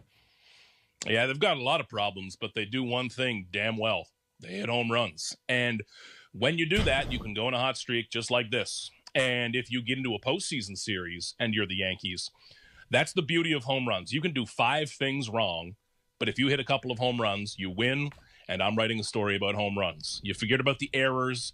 You forget about the manager and whatever thing he said that day. You forget about starting pitching in the bullpen. Power can wipe away everything. Now, at the same time, the reason the teams aren't selling out for power like this, you could also get shut out for 4 games in a row. But when you're hot, you're hot. And the Yankees have been there and done that. They know how this works. Nothing is new to them. And anytime they're getting hot, just a little bit of momentum, you need to worry about that. Same thing with the Red Sox. They have not gone away either. But New York especially, guys, when we start to look at playoff matchups, it's August 21st right now. Into September, every game after the Blue Jays win or lose, we'll be saying, listen, they're 3.5 up in the AL East. If the playoffs ended today, blah, blah, blah. They'd be facing the Yankees, the Red Sox, the Astros. If they match up against the Yankees, the Blue Jays starting pitchers give up a ton of home runs. One of the highest numbers in baseball, I think only behind the A's still. That's a scary matchup. I think the Blue Jays are still the better baseball team in most ways, but home runs are loud. Man, if you hit the most home runs in a game, you've got a real good chance. And the Yankees will always be scary because of that. They are, I don't think, a great team, but they do one thing really well. Keegan, what have you thought of Bieber so far, and what will, all the fans and then their management group be looking for in his start tomorrow night? This is a big one, guys, and he is a really, really smart pitcher. And he's not going to blow guys away. He's not going to throw 99. He's not going to snap a slider across the zone that makes a guy fall down. That's not him. But there's an incredible amount of precision to his game. He's probably throwing more 92, 93 with his fastball. But when he is good and when he's healthy, he's one of the 8 or 10 best starting pitchers in baseball. And we've seen him do that a couple of times. He's also someone capable of going deep into a game. There's some old school. There's some throwback to Shane Bieber, which you see in Scherzer, Gosman, Barrios, Bassett, on and on. He really fits in this rotation. He's not the modern young starter who might give you 4 innings with 11 strikeouts, but throw 110 pitches that quickly. He's a throwback. He can go deep. And the thing I'll be watching for, guys, this is really getting down to control versus command. If he wants to throw a high fastball, he's going to be able to throw a high fastball. No problem. He's Shane Bieber. He's in the big leagues. That'll work. It's about the pinpoint control. Do you want it to be in on the hands, maybe out a bit over the plate, outside edge? That's the challenge coming back from Tommy John surgery. Getting able to pick which inch of the plate you want that ball to be on. And that's the difference between a pop-up and a home run sometimes. So we'll see how that goes with Bieber, but he's nailed this, guys. He looked incredible last time in AAA Buffalo. And when he gets home next week, I think against the Brewers, I don't think it'll be quite to the level of David Price 2015, because I don't think Shane Bieber has that name value, celebrity factor that Price did back then. But it'll be pretty close, man. He is a really, really good pitcher. I think still underrated because he was stuck in Cleveland, which is not exactly a team you see on Sunday Night Baseball all the time. So while we're on pitchers, Alek Manoah is doing well on his way back. Can you project him at any point during the course of this, what's left of the regular season? I still don't think we'll see Manoah in the big leagues this year, and that's not a knock on his rehab. He has also nailed this. It's been a long road for Manoah to get back from this, but I think a success story, guys, is if he gets some innings in. He looked better yesterday, I believe it was, in AAA, better than the last time. That's what you want. If he is competing or winning, ideally, that number 4 or 5 job in the rotation next spring, total success story. And he does not need to be who he was back in 2022, I believe it was, finishing 3rd in the AL Cy Young Award race. If he is fantastic, great. But the Blue Jays don't need to expect that. If he can be an innings eater at the back end of the bullpen who gives them a 3.95 or a 4.2 ERA, whatever it is, that's good. That's a win. But at this point, I don't see how he fits guys in a bullpen role. He doesn't overwhelm hitters, not a lot of swing and miss. And he'd be at least 2 injuries in the starting rotation away from making a start. So this is probably a 2026 thing. Next spring training, we're talking about him. But overall, it's still a success story, and good to see him back on the mound. But Keegan, you look at the way Scherzer's gone about his business at his age. Is he your number 1 starter if the playoffs start today? I think he is. If they literally start today, I think it's him. Now, Shane Bieber's got a good chance to overtake him these next 5-6 weeks. I think he's the one guy with that upside. Kevin Gausman, I think, is still in that top 3 conversation, absolutely. But Scherzer is doing it different ways, and that excites me. Because normally you see someone when they're getting to the end of their career. Number 1, end of their career is typically age 34, not 41, so he's already an anomaly. But they've typically got one trick left For a lot of guys, all they've got is their control left. They're trying to pinpoint everybody. Max Scherzer can still overwhelm people. He can still miss bats in the zone, which is hard to do when you're 25, forget 41. So this is a better version of Max Scherzer than I thought we'd see at all with the Blue Jays. Like, he has exceeded every expectation for me in Toronto, and it's happened in a strange way, but I think he has a full tank of gas now because of that thumb injury. And if you ask Max Scherzer, I'm sure he would say, shut up, I would have rather been pitching. But it's worked out. It's worked out okay, and I think he's going to be fresh for the playoffs, which no other starting pitchers are at this point. He can pinpoint you. He can overwhelm you. We just saw he can throw 104 pitches in a game. I have not talked about Max Scherzer's thumb in weeks, which is good for him and my sanity. Everything's good. So this is incredible for the Jays guys. And 2 months ago, this looked messy. If Max Scherzer goes and wins them a playoff game, this is one of the better deals this front office has done, period. Because the ceiling, the upside is there. On a one-year deal, they might just pull this off as a really, really big win. As we get closer to the end of the season, are you going to see this lineup kind of get more standardized? And does that include George Springer as the leadoff man?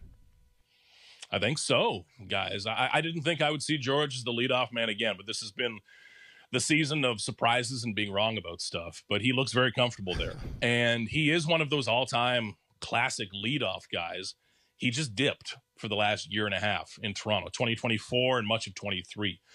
But the power he has from that leadoff spot is pretty unique. We've seen the base running as well. And George Springer, I mean, I can't talk about it enough, what an incredible athlete he is. I mean, forget baseball player, but we're talking like NFL free safety, even at 35, the best athlete, across the board in that clubhouse. And that's what's helping him hold up right now. So I think he fits in there again, which is a big win for the Blue Jays because that lets you free up Bo Bichette to hit cleanup, and I like him there. That allows you to have Addison Barger in the 2 spot sometimes and Vladdy in the 3 spot where he belongs. And I do think, like you mentioned, that we will see more standardized lineups. You're not going to see as much experimenting day to day. You'll see something more like their lefty lineup and the righty lineup. You want guys to get used to this, and there'll still be the pinch hitting, the line changes, they like to call it now in baseball. That's the buzzwordy thing. But I think you'll see it pared down a little bit and be very standard in the playoffs. It's no longer about keeping guys fresh, keeping them involved. Your best guys have got to play. You've got to make the playoffs. You've got to win the AL East. Keegan, one more before we let you go. Fisher was optioned to AAA Buffalo yesterday, in fact. Your thoughts on that and how that alters everything? It's a tough one for Braden Fisher because he's been one of the best stories of the season, but a few tough ones lately. So he can go down, get a breather, 10 days in Buffalo. I'd bet a lot of money that on September 1st, he's back up when they expand rosters back again, and that's where he belongs in the big leagues. But this is the nature of having a very deep roster. The other option would have been maybe Tommy Nance out of options, so the Jays were in a tough spot. But Braden Fisher, I think, along with Joey Loperfido, probably come back on September 1st when you expand rosters again. And, when you're optioning a guy with a low 3 ERA who is 24-25, you're in a pretty good place. Season of good problems lately for this team. Keegan, thanks very much. Appreciate it. You got it, guys. Take care. Keegan Matheson, MLB.com. The thing you love about the Blue Jays story, there's 2 things. The different participants with the game on the line on a nightly basis in the depth. I mean, there's just so many layers. Yeah, Keegan brought it up there. I mean, Fisher gets sent down to Buffalo, even though he probably doesn't deserve it. Joey Loperfido's in Buffalo, even though he doesn't deserve it. He's been a great contributor to this team, and will be back when the rosters expand by a lot of projections, and rightly so. And then Eric Lauer gets demoted to the bullpen, and he's got the best ERA of any starting pitcher on the club. So it's one of those years, Struddy, where these guys are sort of, you can be punished. And I'm using the air quotes around punished when you don't really deserve it because the team is just so deep and everybody's showing up to play every day. That's a really hard conversation to have as a manager to a player saying, hey, you're playing really well, but it's just a numbers game and you're out. But I think they still have a role to play. He mentioned them coming back. But that's a good problem to have. Like, everyone's contributing. And when I watch this team, and tomorrow to me is a much-watched game for Bieber and to see how he fits in. But everyone contributes. They're having so much fun. Like, it's crazy. Every night you look at who had hits, who did this, who made a save, whatever. It's all these great things. And it just feels like they're just having so much fun playing for each other. And that's a recipe for successful, any team in any sport. Certainly is a fun story. Nobody would argue with that. And the ball yard is full on a nightly basis. So they're in Miami this weekend, then come home to play Minnesota and Milwaukee. That Milwaukee weekend is going to be tough. No question about that. Coming up next, Nathan Rourke, BC Lions quarterback, will join us and you on OverDrive live on YouTube, TSN 1050, TSN 4.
Canada chases the ultimate prize in women's rugby. Get you some of it. Women's Rugby World Cup. Every match, every moment, only on TSN. Now, back to OverDrive with Hayes, Noodles, and the O-Dog. That's the motto.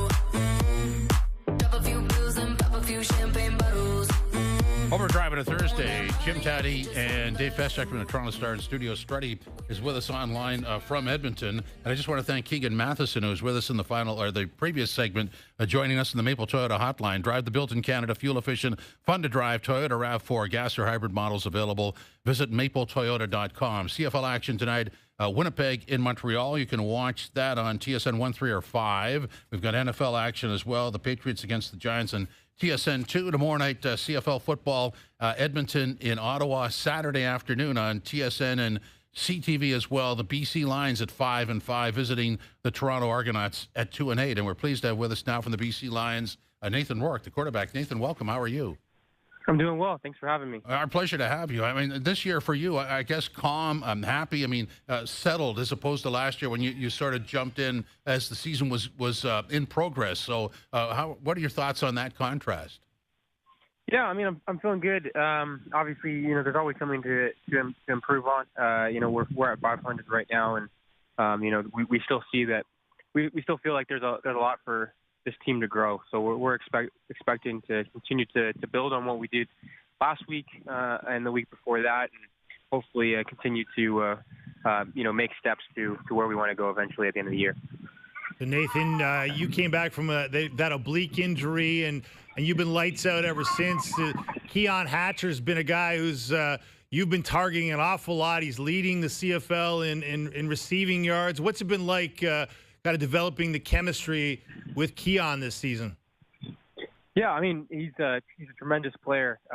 You know, a great teammate, a very hard worker, has very high standards for himself. So all this kind of stuff for the people that know him, the kind of production he's had, this isn't a surprise at all. Everything that he's been doing is well deserved. It's just really a product of all the work he puts in during the week. So. You know, we've been working together since 2021. We came into the CFL at the same time, and it's just been a pleasure to be able to work with him and to see his growth as a player and a person. Nathan, what are the type of details that you're talking about there that you and a wide receiver have to develop over the course of, you know, that's 4 years we're nearly talking about. I know you're gone for a bit of it, though.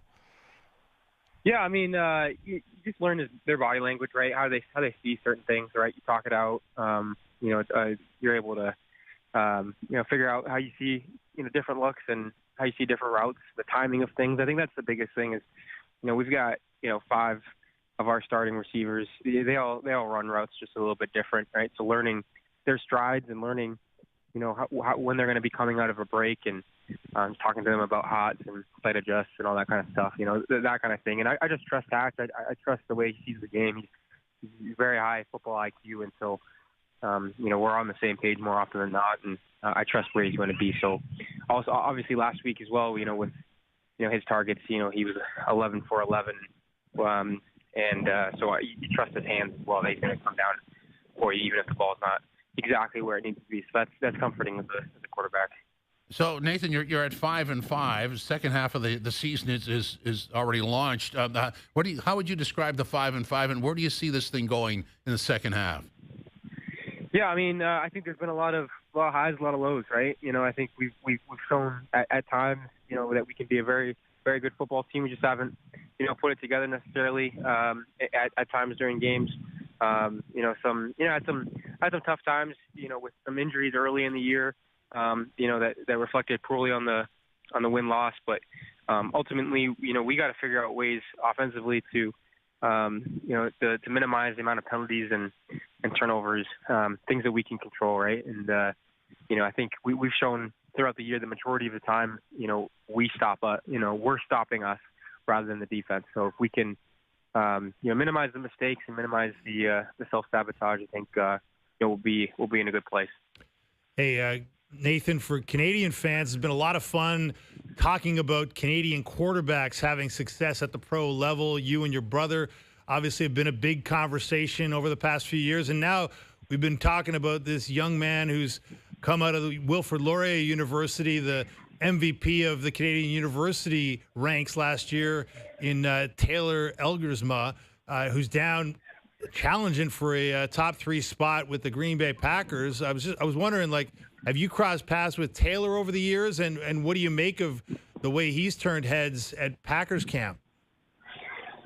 Yeah, I haven't had the chance to meet him in person, but obviously rooting for all the Canadians, in the NFL or in the CFL. I think you recognize that there's not a ton of us, especially at the quarterback position, and so certainly rooting for him and hoping that that he continues to have success. I'm glad that he's been given a chance. I know that he went down initially as a UDFA signing with Green Bay, and sometimes those are just bodies. And he made the most of his opportunity and was able to get an invite to camp, which was incredible. And so hats off to the organization for giving him a chance, and hats off to him for taking advantage of it. So we're continuing to keep an eye on him in the preseason, and hopefully it goes his way. And like I said, I'm rooting for him. I'm a big fan of him and the rest of the Canadians down there.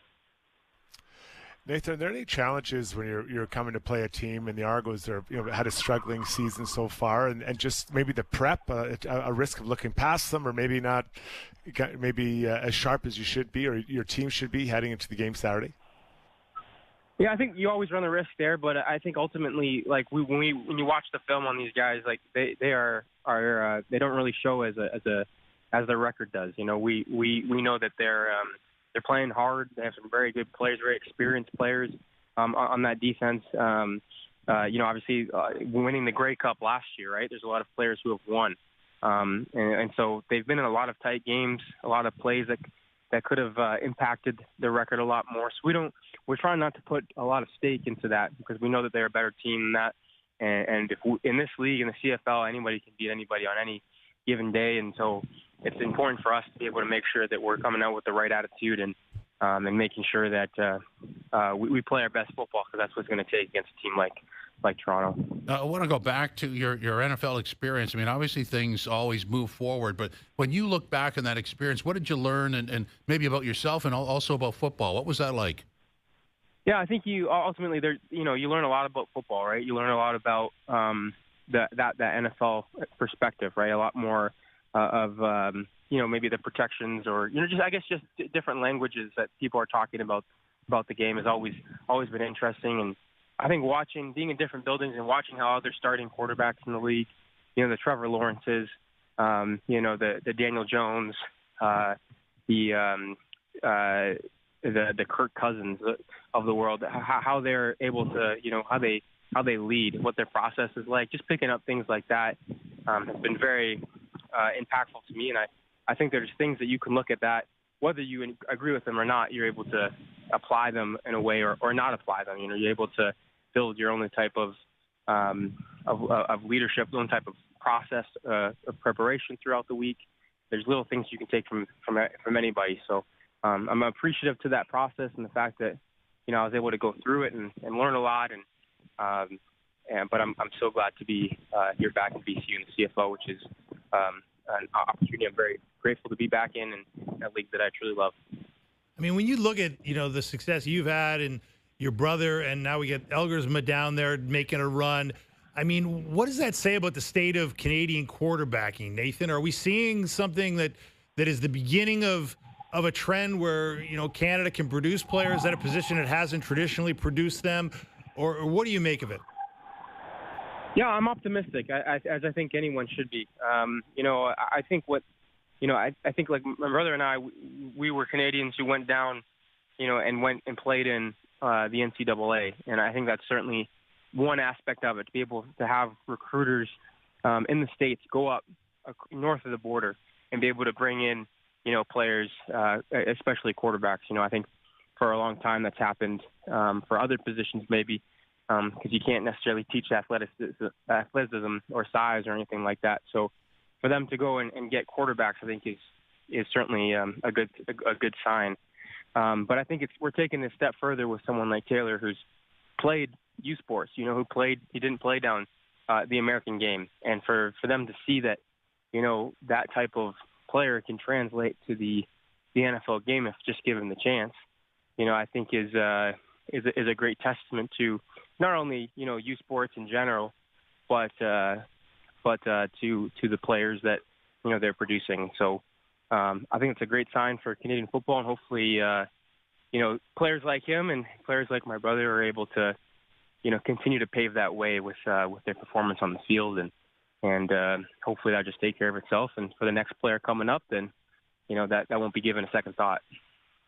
Nathan, you're a guy that loves to throw the ball, obviously get it deep in the air, as does Bo Levi Mitchell. And I mean, speak to what you see from him. I know he's not on your team, but a very talented player in this team or in this league for a long time and having a really good year there in Hamilton.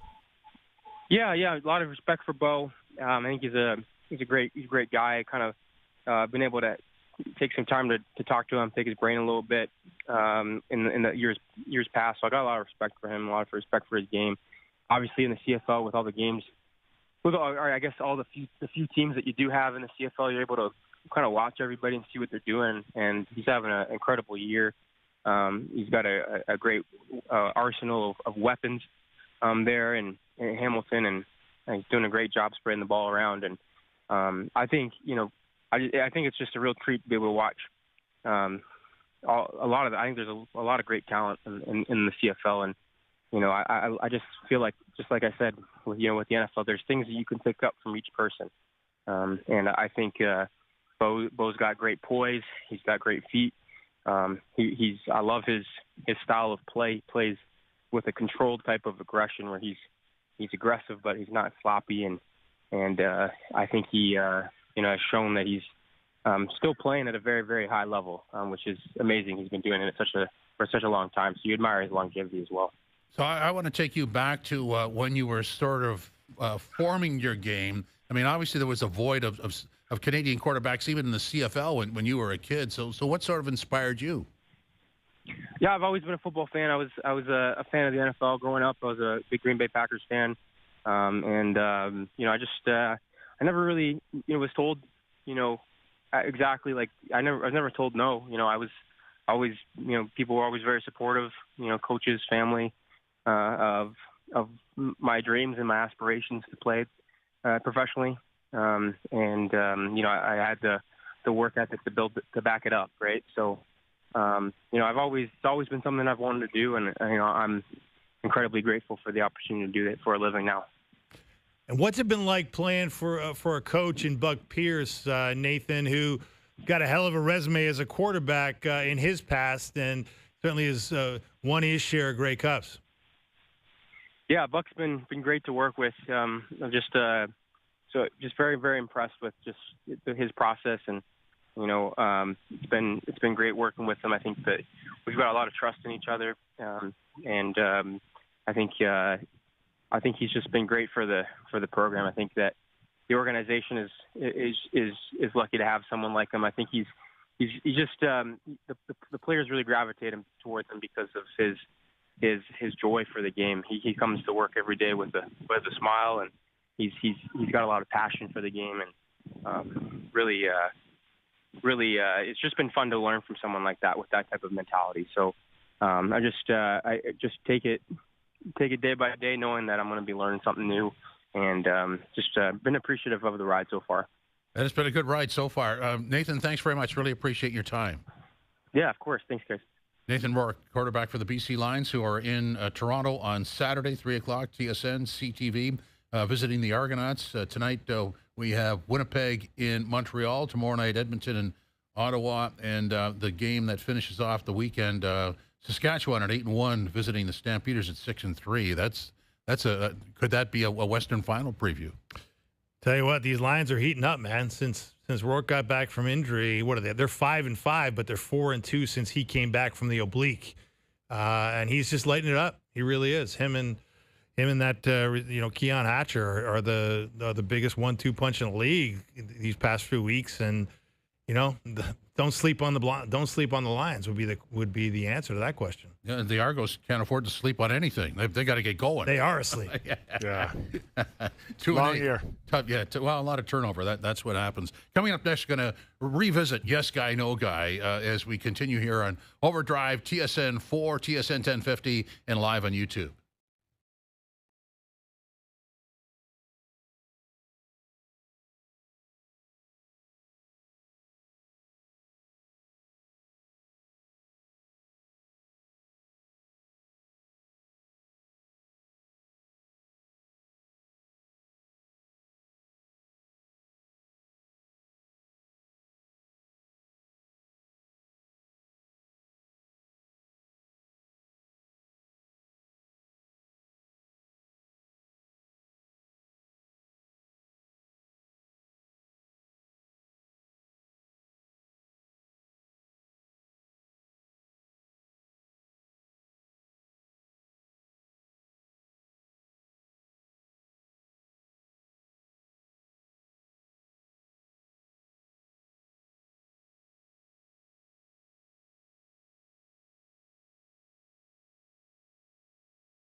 the W on TSN.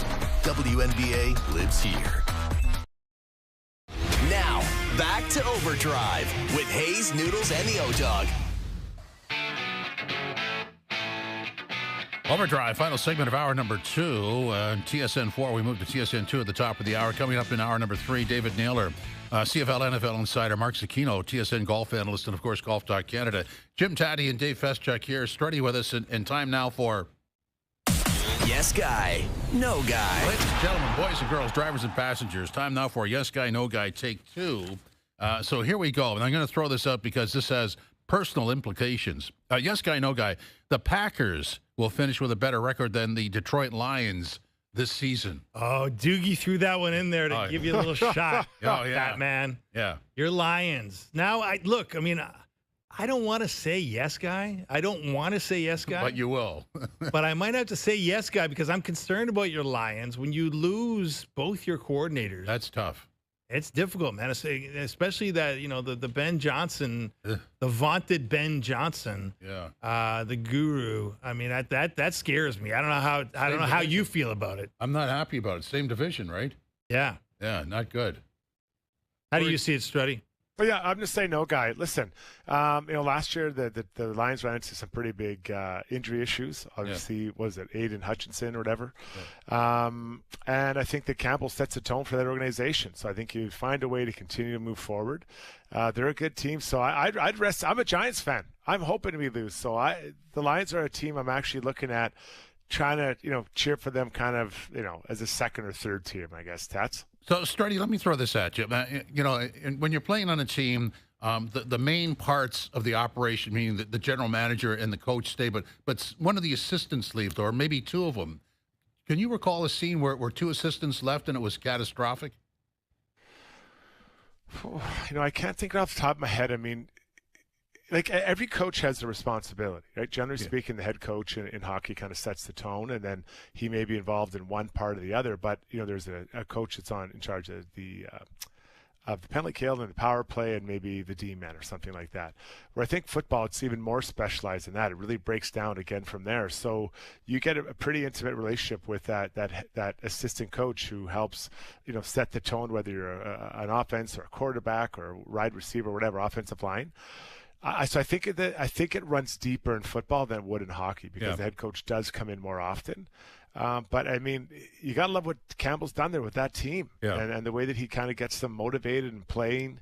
And they always seem to have that chip on their shoulder that, they're the Detroit Lions. I don't know. You're the fan, Tats. What do you think's going to happen there? I'm going to say yes, guy. The Packers will finish with more wins. Really? Well, I have a conflict of interest. I'm a one-share owner of the Packers. And the Lions are in my blood. I just think that when you lose both coordinators, try as hard as you will to bring in like coordinators. The new coordinators will have some sort of a clash with somebody on the roster. It's just not good. It's not a perfect thing. Like the new coordinator doesn't come in and use all the same people because he doesn't see it the same way. Well, yeah, it's just like, look, I've got all the confidence in the world in Dan Campbell as well, Struddy. Yeah, same here. But the recipe has changed now, right? And the question is, you went 15-2 last year, and it was a historic year, and yet you've lost 2 of the guys who were the masterminds of it, and it's not going to be easy to replicate that. Yeah, I'm with you on that one. Let's go on this one. Yes, guy, no guy. Matthew Knies will make the USA Olympic teams. Struddy, what do you think? I think he's on the outside looking in. I think that there's some players that are further down the road of their NHL careers than he is. But I think that his play between now and Christmas will dictate perhaps maybe where that lands. So I'd have him less than 50% chance, Feschuk. What about you?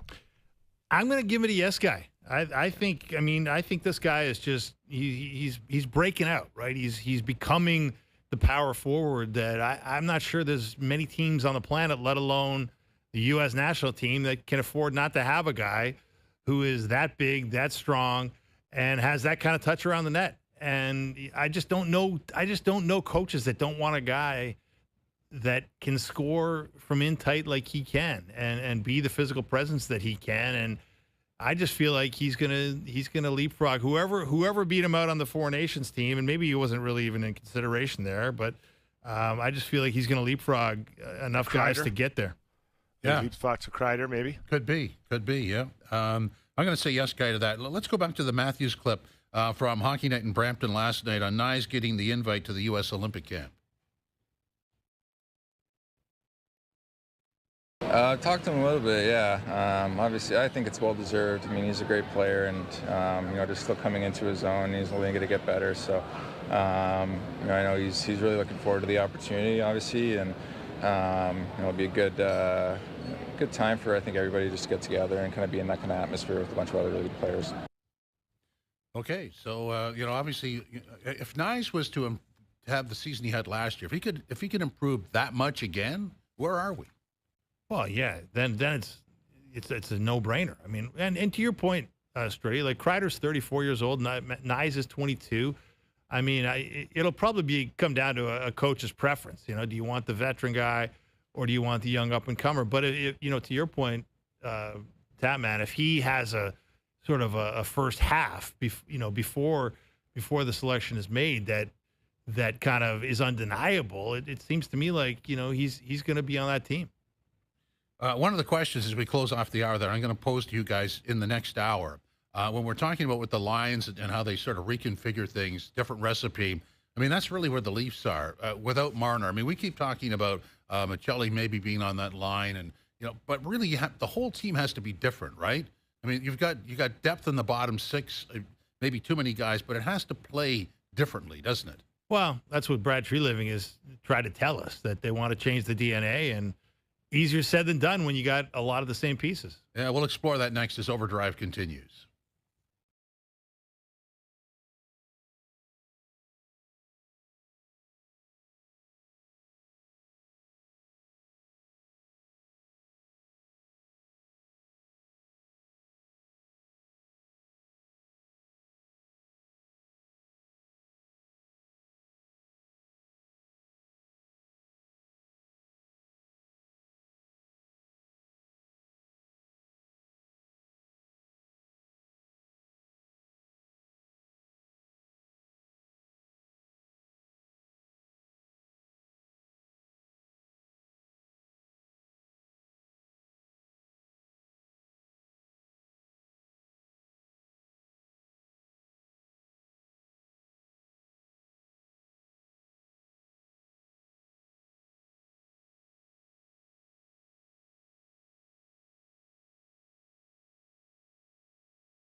This is OverDrive with Hayes, Noodles, and the O-Dog on TSN 1050.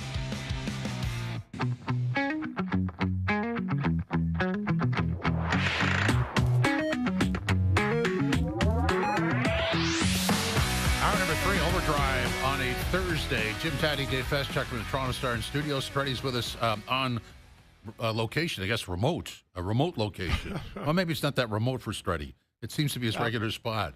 Pretty familiar with this spot. Yeah, I spent a few hours in here.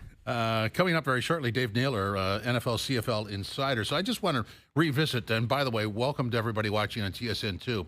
As we closed off on TSN 4 at the end of the last hour, we're talking about the Detroit Lions losing both coordinators and how disruptive that could be. And then I threw to Fess and Struddy, I'd like your take on this. When we talk about the Marner departure, we're always talking about the guy who plays on that line in that spot. But he had special teams contributions that were notable for sure. But really what the Leafs are looking at is not who plays on that line. Everybody else has to find a different way, don't they? To play? I mean, the entire Leaf team has to sort of reconfigure itself because he's not there. Yeah, you do. I mean, 100 points. You take 100 points out of the lineup, at least out of one person. I know they put some other guys in there. That affects the way that things go. But I feel like the Leafs have, with the new GM, the new coach, they're trying to move towards a style that is, this is not a shot at Marner, but just more consistent on as a whole, and kind of redistribute some of that money and that talent through the whole lineup. Even picking up Dakota, Joshua. There's an example of a guy, Nicholas Swan. I know that was kind of the trade, but trying to spread it out so you can play four lines and get more action from four lines over that. Now the cost of that is money. You can't have a player making, 12, 13, 14 million or multiple of them. You need to spread them out a bit. So, I think that I understand where they're going. It's just hard when you see that much talent walk out the door and then you're like, we'll replace them with these three guys. Well, those three guys aren't as good as the first guy. No, there's no way you can replace them. You can't replace them with one individual. You really can't replace them by committee. But to Tatman's point, I think, when Craig Berube talked about what sort of was the difference between winning and losing in the playoffs, the word that kept coming up was structure, right? Like Berube is a big believer that it's about structure. Now, those of us who've watched this team fail again and again and again in the playoffs, we might have a different S word.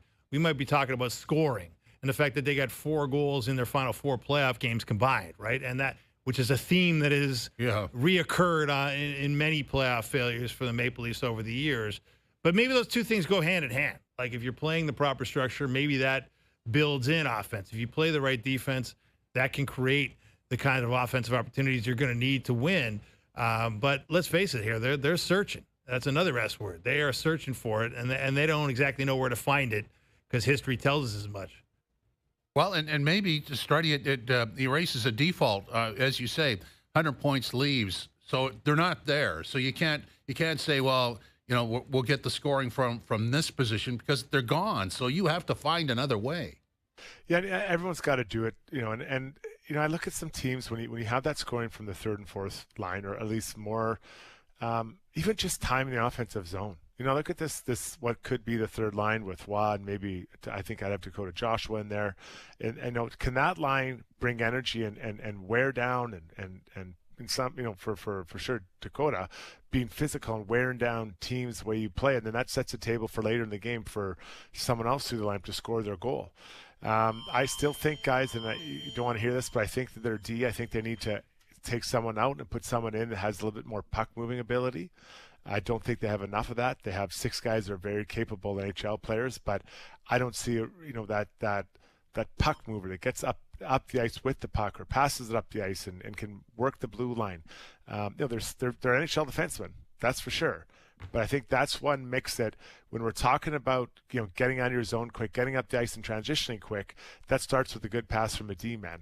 Well, and that's what Morgan Riley is supposed to be his strength, right? Right, but he's one guy. Yeah, he's one guy, but he's an important guy, and he had a tough year last year, and he talked at times about his needing to adjust to Berube's system and the structure that Berube talks about. And, Berube talked about trying to take some of the risk out of Morgan Riley's game. And I think when you take some of the risk out of his game, he had a hard time sort of doing the things that you're talking about, is being an offensive threat and jumping into the rush at the right times and having the confidence that you're doing the right thing, because I think there was a lot of second guessing of himself and throughout the season, which showed in his play. But you're right, they don't have another guy like that. They got 5 other guys who have different games, and I'm not sure there's a lot of movement to make a trade or make a change there, Struddy, because I think they feel like, you know, their 6D is the least of their worries, and they got other problems with this team, but it's an interesting way of looking at it. Steady. They're a steady group, right? Those 5 other guys are steady, and I get that, and I was that. I want to be like them, or I try to play that way. But in today's NHL, I think you need guys that can move the puck and jump in off that blue line, create chaos, extend those offensive zone shifts. And I don't see that a lot from, or enough from a guy like Tanev, and that's just not who he is. No. Tanev, McCabe, jumping in, getting in there, getting below the goal line. And again, that's, to me, it sounds risky, but if you're doing it properly, if your forwards are backfilling for those D-men jumping in, I think you're prolonging your offensive zone chances rather than slowing it down.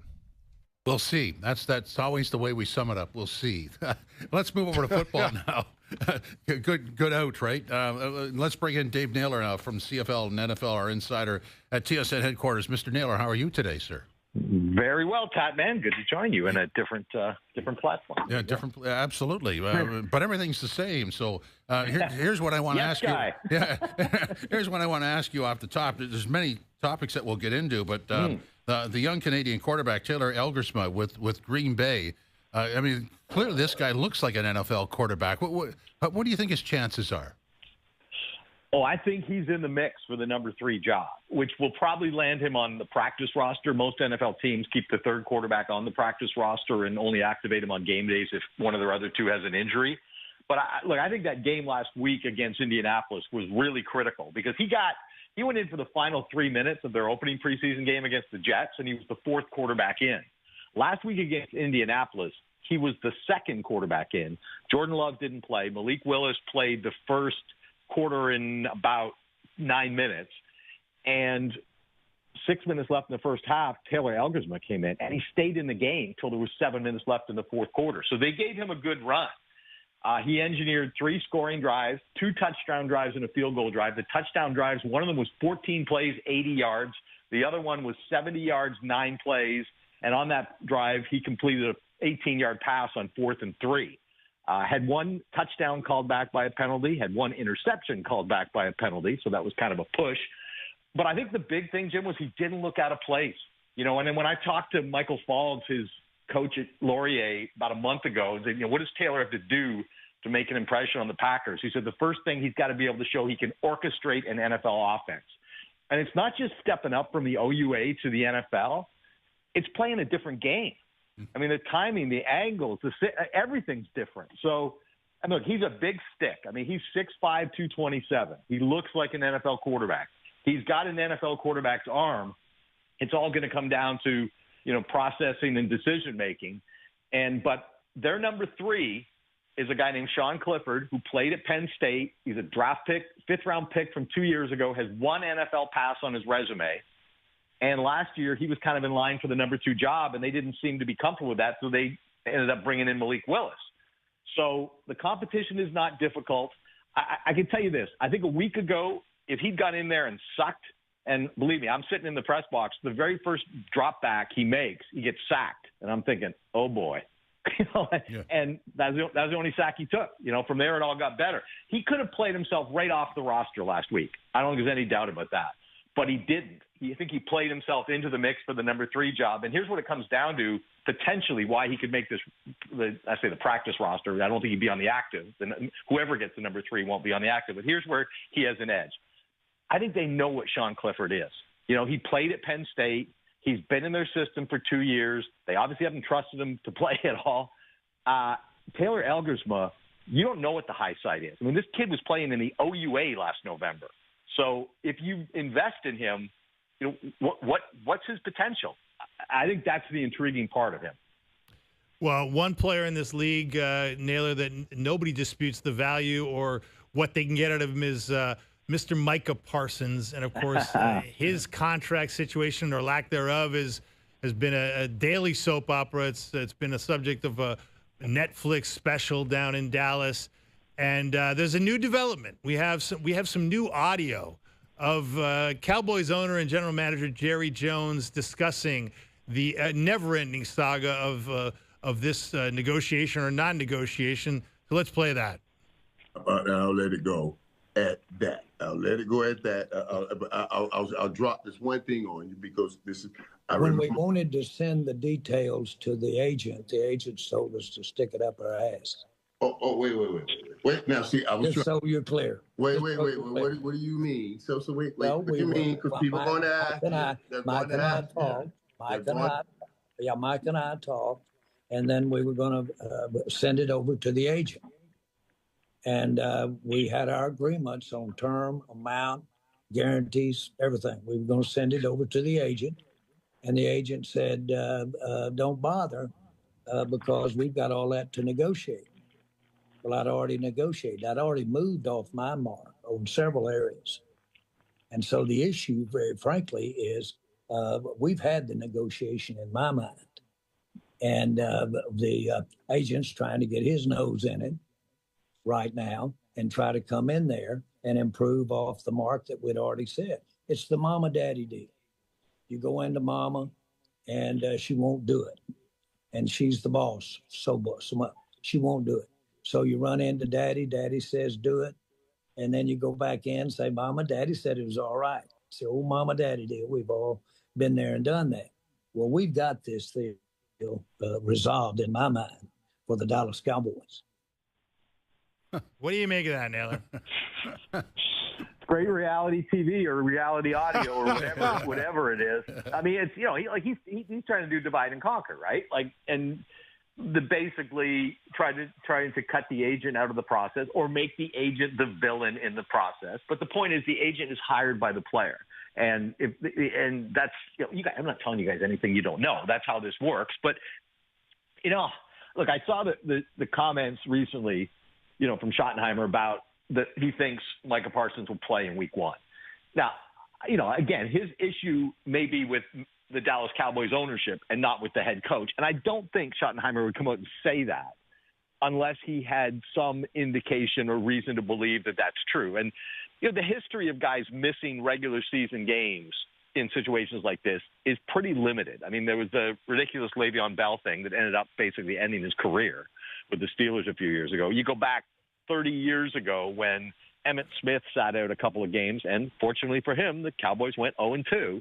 The danger is if you do it and they keep winning, your leverage goes away and it costs you money. And even on a 5th year of a rookie contract for a guy who's a first-round pick, you're talking about significant amounts of money. So I expect that Micah Parsons will play. I expect that actually he'll get signed because this is just the way Jerry does everything. He takes it right to the edge. He inflames the situation, and then he pays the guy. That's the history. So I think probably eventually that's where this will go. Nails, when you look at some of the young players in the league, rookies, Cam Ward, what would your expectations be for him this season? It's a real tough one because you got new everything and new head coach, knew so much in Tennessee. And I think there's a kind of the quarterback class this year was weird, right? It wasn't like the class where everybody felt that there were these kind of pro-ready guys. There wasn't a Caleb Williams. There wasn't a Bryce Young. As much as he's kind of struggled in the NFL, when he came out, he was considered sort of – those guys were, very highly graded. And Cam Ward was – I don't want to say he was a one-year wonder, but he was a guy who kind of really elevated his stock last season. And he moved around a little bit in college and things like that. So – I think it's very difficult to kind of project him, just with given the place he's going, and I think one of the things that's happened. I think is there's this expectation that whoever the top quarterback is in the draft, that guy should be pro ready, and it doesn't necessarily work that way. And I think we've seen a lot of cases even of guys who were considered higher graded than Cam Ward who weren't necessarily hitting the ground running, and then kind of on the backside with another opportunity, whether it's a Sam Darnold, or a Baker Mayfield or somebody like that. These guys still have it. They just didn't have it coming right out of college. So I would have tempered expectations for Cam Ward in year number 1. Nails, let's go to the CFL, and clearly Saskatchewan at 8-1 is the class of the CFL in the first half. Is there anybody that you could see emerging in that second half that could take a run at that? Yeah, the team they play this week, the Calgary Stampeders. I mean, look, Calgary's lost 3 games, and they beat. They're the only team to beat Saskatchewan. That's I think the most important point I'm trying to make. But even Calgary's losses, like one of them was in a monsoon. It was one of these ridiculous games where the wind was blowing, the rain was blowing, there's no passing yards. They lost to Ottawa in that game. They lost another game to Ottawa starting P.J. Walker in his first CFL start. And P.J. Walker's a guy who's, I think he had, a dozen or so NFL starts, and he played in the XFL. He's not a kid, but CFL football is different, and Ottawa defensively played that game really well. They took away the run and forced P.J. Walker to throw it, and he threw 3 picks. And which is about what you'd expect if you're a first-time starter and you take away his running game. You're going to get 3 picks. They did. So they lost that game. And then the other game against Montreal, like Vernon Adams went out of. So, this team doesn't really have an honest loss on its resume. And they beat Saskatchewan. And the thing that's just so surprising is, the development cycle for a roster in the CFL is faster than it is in most pro sports leagues because there's more fluidity, there's more free agency, all those kinds of things. But you usually don't see a team go from like the absolute bottom of the league, which Calgary was without a doubt a year ago, to what they've been this year, and particularly on defense. I mean, they got a whole bunch of horses on defense, guys that were on practice roster last year or played, in limited starts. And they've really, it's not like they went and got a bunch of retreads from elsewhere around the CFL. These are new players to the league that have really had a strong presence. And of course, the other thing Calgary had is most teams don't get is when you're at the bottom of a rebuilding cycle, there's usually not a Vernon Adams Jr. in his prime available, which he was because of the weirdo situation with him and Nathan Rourke in BC. I mean, it was the greatest time ever to start rebuilding your roster because you could start with a guy who's, an absolute A1 quarterback and also a culture setter. I mean, Vernon Adams is a leader. So, you were able to bring him in. He gives you stability, the most important position, helps set your culture. And, the Stamps absolutely, I think, can challenge Saskatchewan in the West. Well, you talk about the weirdo situation in BC, Naylor. We just had Nathan Rourke on the show, and we were just pointing out that, hey, they're 5-5, and he's had his ups and downs over the past couple of years, with his dalliance with the NFL and coming back from that and then various injuries. But since he came back from this oblique injury July 5th, they're 4-2, and he's starting to look like the old Nathan Rourke. He's the reigning player of the week in the CFL. He and Keon Hatcher are becoming a really intriguing dynamic duo. What do you see out there in BC as a potential third party in that Western fight? Well, I think the Winnipeg Blue Bombers should be nervous. I mean, Winnipeg's finished first 4 years in a row in the West Division, and they've been in the Grey Cup 5 years in a row. But they got a half-game lead over Edmonton. And so much in football, when you're trying to project what's likely to come ahead, a lot of it has to do with schedule. And Winnipeg, they've got Montreal tonight, and, a very depleted Montreal team. But after that, 4 of their next 5 are against either Saskatchewan or Hamilton. So they got a real tough schedule over the next sort of 5 weeks after tonight. And BC is kind of the opposite. Like, they got a bunch of games left against Ottawa and Edmonton and Hamilton. I think five of their 9 remaining games are against those 3. And none of those teams have more than 3 wins. And the Argos, defense, particularly pass defense, has not been stopping anybody of late. And when you watch the way Nathan Rourke threw the ball last week, look, I think Nathan Rourke can still be the most outstanding player in the league. There's such a thing of coming back in the NFL from mid-season.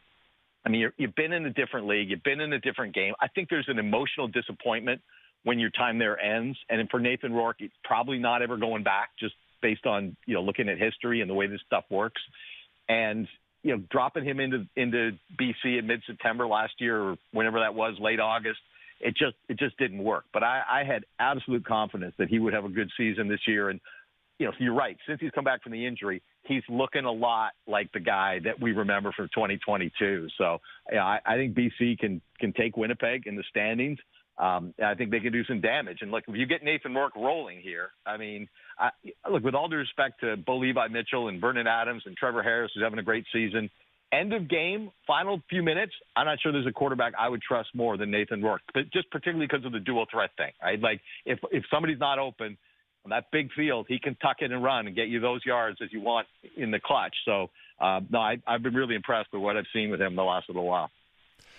It's taken a while, but it looks like the Elks are starting to get the momentum they want with their new coach and GM and president and all that stuff. So is there enough runway left for them to actually take a run up the standings and maybe challenge some of those teams for, further up the lineup in the Western Conference? Well, and they could be the crossover team, right? That's the why the CFL brought in this rule like 25 years ago, so you don't get screwed over by your division, right? If you look at it, I think Hamilton should run away with the East. But after that, Montreal is down. They're starting quarterback number 4 tonight, right? And number 3 is done for the year. 2 is out for a while. And 1, they're afraid to bring back because the last time they brought him back off a hamstring injury, he re-aggravated it. And if you do that again, you might not see him again this year. So, Montreal's got big problems. The Argos, obviously have big problems. I still think Ottawa is a better team than its record, but they're just one of these teams that seems to find a way to lose every week. And Drew Brown, their quarterback's not expected to play this week. He's been in and out of the lineup. So, yeah, there is a runway for Edmonton. All that money they spent on defense on the front 7 is finally starting to show up. That took a while. They were, for the first half dozen games of the year, almost statistically impossible, especially on what was on paper a pretty good roster. But I went through the league, the different rankings, different defensive categories. I've never seen anything like it. Like, there is statistically the worst defense I've ever seen in my life. And I've been doing this for a while, but the first 6 weeks of the season. But they've started to come along, and the quarterback change has been massive, right? It's just, I feel bad for Trey Ford because everybody wants to see him get the opportunity, but it's not like the guy who was sitting in the wings sucked. Like Cody Fajardo was the betting favorite to be most outstanding player in the CFL till October of last year. And if they hadn't fallen in love with Davis Alexander, who's 26 years old, and they were going to lose him to free agency, he didn't lose his job because he wasn't good. He lost his job because they just had to make a choice on a guy they saw a very bright future with that they could hook their wagon to for 10 years. So Cody Fajardo pops free, and the Elks did something that you don't see very often, and maybe this is why you don't see it very often. Their quarterback situation in training camp was not a competition, and that's very rare. Usually, if you bring in 2 guys, if you've got whoever you've got in camp, especially if it's not a guy who's proven. You go to camp with Bo Levi Mitchell, he's your starter, right? But when you've got a guy like Trey Ford who's never held a number 1 job, for a very long period of time, to make him your number 1, and Farhan Lalji, I reported this, that at training camp, if it had been a competition, Cody would have come out of camp with the number 1 job, and they wanted to give Trey the runway and the opportunity again. All new staff. They got a long leash. There's not pressure right away. But, I think looking back, they certainly would have been better off to come out of camp with Cody Fajardo. He's given a much better level of play at quarterback, and you can see the confidence of this team growing. So, yeah, I think it's nice to see, right? Even if this is just a building year for Edmonton, for a while it looked like it was going to be a lost year. And there's a big difference between a lost year and a building year, and now it looks like it's going to be the latter. Dave, that'll bring us to the Argos, who sit at 2-8, and if BC does what they're supposed to do, that'd be 2-9. So the ultimate question, sort of twofold, is what do they do about that, and how much of this is on the absence of Chad Kelly? Well, I think some of it is on the absence of Chad Kelly, but you got to go back to last year and say, well, wait a minute, these guys dealt without Chad Kelly for a different reason for the first half of last season. So what's the difference? The difference has been. And actually, I think they're getting better quarterback play out of Nick Arbuckle this season than they did out of Nick Arbuckle and Cameron Dukes last year. So the offense has actually been better without Chad Kelly this year than it was a year ago. What hasn't been better is defense and special teams. And those really picked up the slack. It was sort of classic complementary football for the Argos last year. In fact, it felt like every week, they were getting a Janarian Grant return touchdown and a Wynton McManus pick 6. And you get a defensive and special teams touchdown every week, one or both, you're going to win some games. And that's really what picked up the slack. That hasn't been happening this year. They've been bad on special teams. The defense has been getting shredded. They've been able to put some pressure on the quarterbacks, but the secondary has really been vulnerable. And I actually think Nick Arbuckle was playing quite well.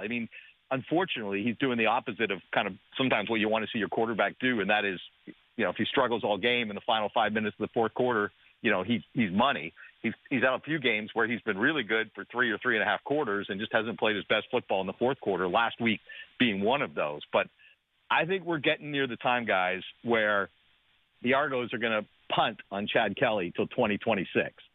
And I think here's why. The thinking, look, this season is what it is. I don't think the Argos are going to do a great U-turn on their season and make a run here. Chad Kelly missed training camp in 2024 because of the suspension. He missed training camp in 2025 because of the injury. And the last thing they want at this point is Chad Kelly to miss training camp in 2026. So I think the idea of hey, let's give Chad Kelly a year and a half off that injury, as opposed to rushing him back at the end of a dead season and risk him. And obviously the injury has some complications because they thought he was coming back a month ago, and now it's now indefinite. But I think there's a point where Ryan Dinwiddie's thinking about the priority for Chad Kelly becomes training camp at 2026 as opposed to this season, and I don't think we're that far away from that. Wow, well, what a change, what a difference a year can make. Dave, thanks very much. Appreciate it. Hey, my pleasure, guys. Thanks so much. Thank you. Dave Naylor, CFL NFL Insider at TSN headquarters. Up next, our golf guru, Mark Sakino, Golf Talk Canada, TSN golf analyst, will join us and you on OverDrive, TSN 2, TSN 1050, and live on YouTube.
Pacific Nations Cup on TSN and TSN Plus.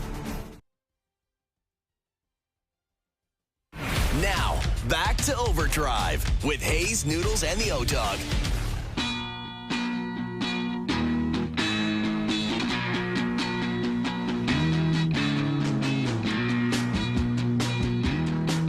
Overdrive is brought to you by FanDuel, bringing you everything from the opening line to the final score. Jim Taddy, Dave Feschuk in studio. Struddy is with us on remote, and also with us is Mark Sakino, our golf guru here at TSN headquarters, speaking to us from Golf Talk Canada headquarters. Marco, how are you?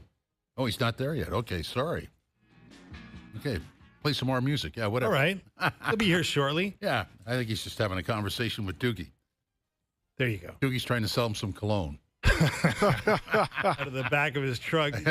I mean, Doogie's cologne supply is just off the charts. I mean, this guy, he's got a blend. It never stops.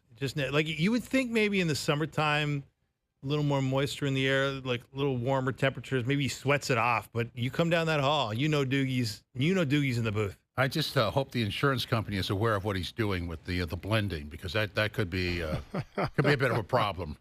You ever have a teammate, Struddy, that was a cologne addict? Because Doogie's got a problem.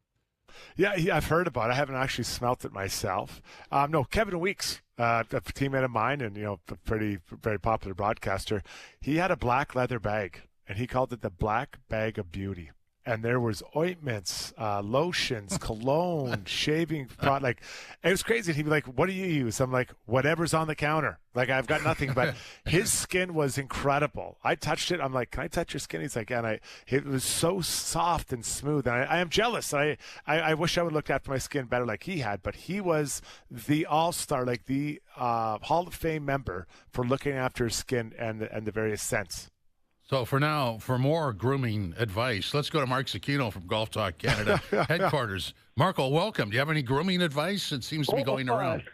Hold on, guys. This is TSN Sports Radio, right? I called into the right show. I just wanted to double check. Actually, Jim, as a paisan, I've got many grooming issues, and they usually have to do with unwanted hair in unwanted areas. Oh, guy. That's a book title right there. Well, as you're seated at Golf Talk Canada headquarters, what is the golf story today? Is it in Mississauga or is it in Atlanta? Well, it's tough for me, right? Because, I'm getting pulled in many directions because obviously Golf Talk Canada is on our women's championship, and I know Bob's been out there all day. Adam and I were out there earlier this week. But in the same breath, I work for the PGA Tour, and I've been covering the tour all year, been to 20-plus PGA Tour events already this season and have 3 more to attend. So for me, I was kind of covering East Lake a little bit more intently. I am just amazed and in awe of what Scottie Scheffler's been able to achieve this year, what he's been able to achieve the last couple of weeks. And I keep waiting to see if he can keep it going. And he does, and he did it again today. And for me, I mentioned it earlier this week to Adam. I said, I'm not calling this a run. I said Jordan Spieth was on a run. Dustin Johnson was on a run. We've seen guys on runs. This is the Scottie Scheffler era. It's different. This is something everyone needs to get used to, because it isn't going away. It isn't a run. This is the next 6 to 10 year window of what professional golf looks like. So let's go a little closer to home here, Mark, before we get too deep into the PGA Tour and the big tournament, the CPKC Canadian Women's Open out at Mississauga Golf and Country Club. And big story is 15-year-old Aphrodite Deng, who became the first Canadian to win the U.S. Junior not too long ago. She finds herself at 5 under par through the first round, a 66 out there in a tie right now, 1 shot off the lead with about 5 other players. But she's 15, Mark, and what do you make of this incredible performance by an amateur player, obviously, who has dominated the junior ranks, and is now among the world's best players? Pretty fun to watch, isn't it? What an amazing story. And what's even crazier when you think about it. Obviously, it's a bigger story for us, a little closer to home. The fact that she was, born and raised in Calgary, so there's the Canadiana aspect to it as well. But it's funny when you think she's trying to become the second 15-year-old to do this. I mean, Lydia Ko did this, right? Yeah. Over a decade ago, right? It's like the LPGA Tour, and the PGA Tour is catching up to a certain degree, not to the same extent, but certainly catching up with players coming off a PGA Tour university. And we saw Nick Dunlap, win as an amateur, Luke Clanton. Look what's happened with Ludwig Oberg. So we're seeing, obviously the PGA Tour and the men's game get much younger than it ever has been. But the LPGA Tour was really ahead of this curve with teenagers, right? And it kind of reminds me to going back to a couple things. One, the younger players are so much more prepared now. You mentioned how she's dominated junior golf, and that's crazy. We're talking about a 15-year-old, but if we look at a bigger picture of what they're doing in NCAA and what they're doing in college and whatnot, and the people they have around them, when they come out and they turn professional, they are so much more prepared to win.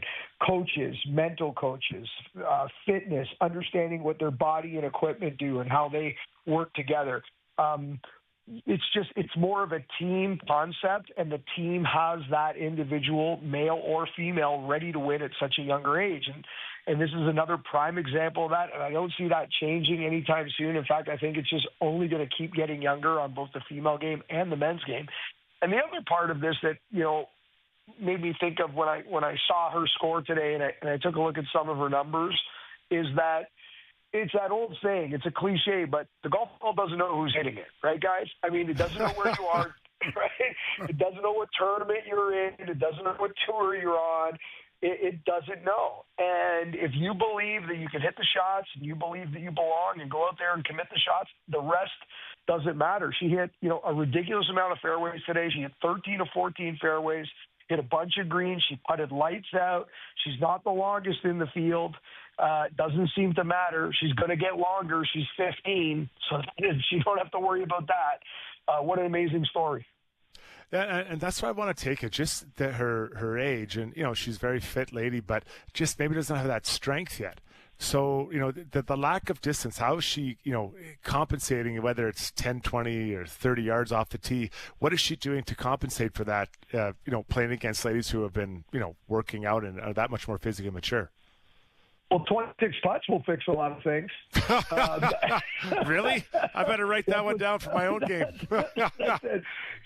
She had 26 putts today. She just lit up the greens, and that'll obviously help a lot of other areas of your game. But that being said, in a bigger picture, I guess you can't really expect to go out, every week, every day, every tournament round and be the best putter in the field. But that's unrealistic. You can be a great putter and you can make up a lot on the greens over a season, over a 4-day tournament, certainly on the greens. We've seen players do it in the past. We've seen Jordan Spieth, Brian Harmon, a couple of years ago, the Open Championship, who was 55 of 55 inside 15 feet that week. I mean, that's crazy to think that you just don't miss a putt all week inside 15 feet. That's just mind-boggling stuff. So it's not like it can't be done or hasn't been seen.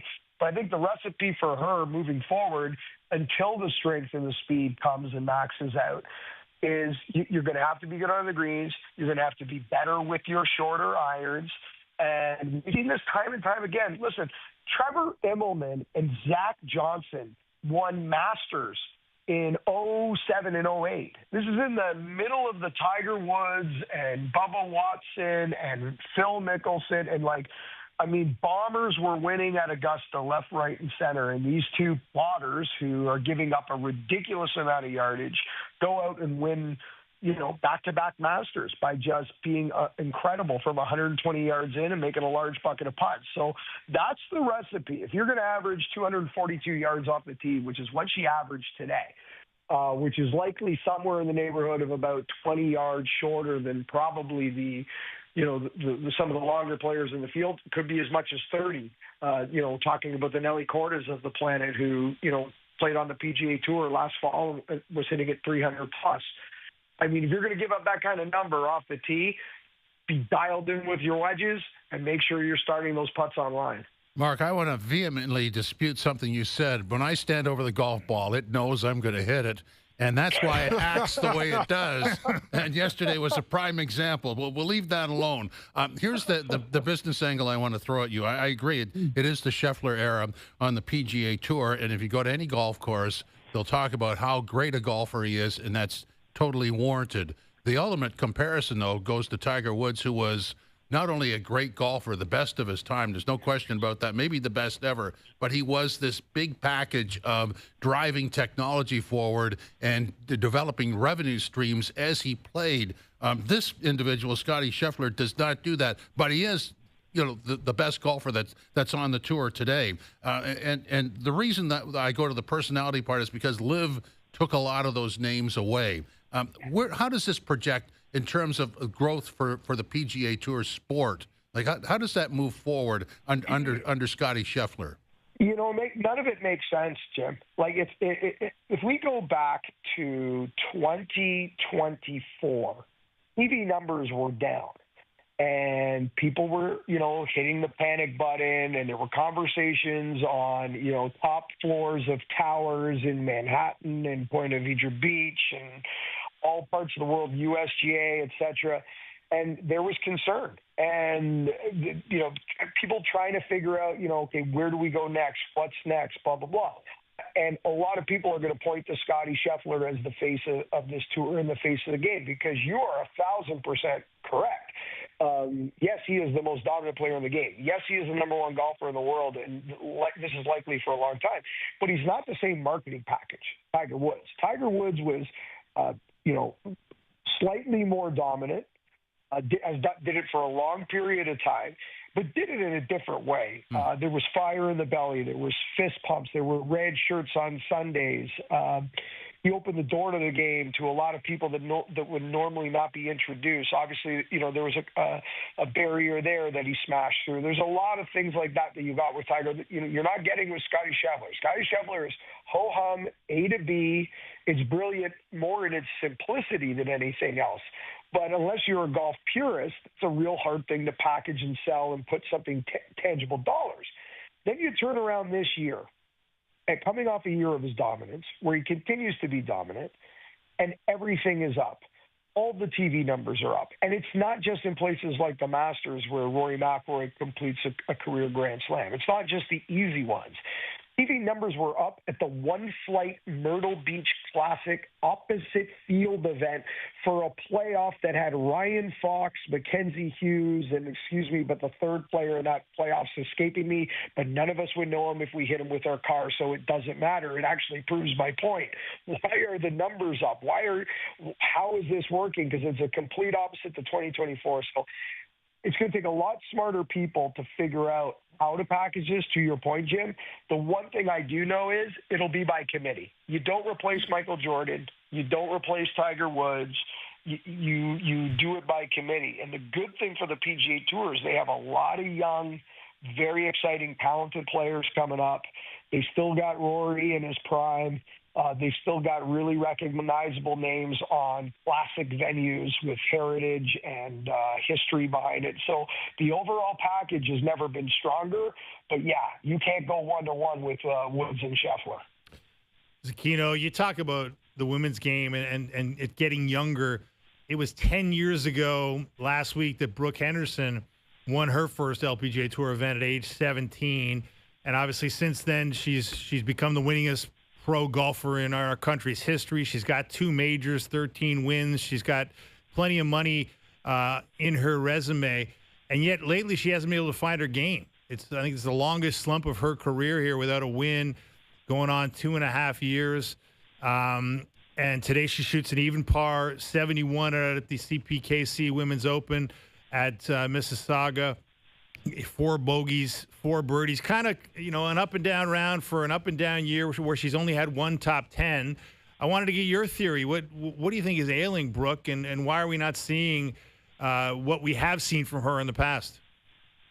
Well, first, you know, a little bit of a victim of her own success, right, guys? I mean, just a tremendous career, the most successful professional golfer our country's ever produced. So the bar's very high for her. But you're right. This has not been a good year.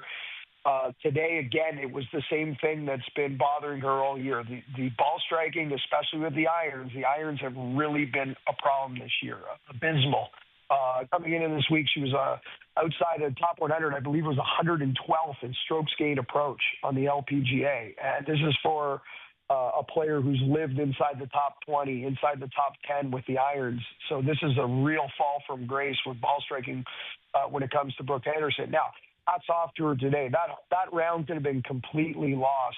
She finished strong with 3 birdies coming home to scrape it back to respectability and stay in this golf tournament. We've got a long way to go. It could have really easily gone the other way through 9 to 12 holes, and we could have really put her behind the 8 ball to make it to the weekend. But she fought through because she wants to do well for this crowd. She loves the support. She's done great under pressure. Remember, we all celebrate what Nick Taylor did at 23 at Oakdale, but Brooke Henderson did it before Nick Taylor did it, right? She's been here. She's done that, so she knows how to get it done.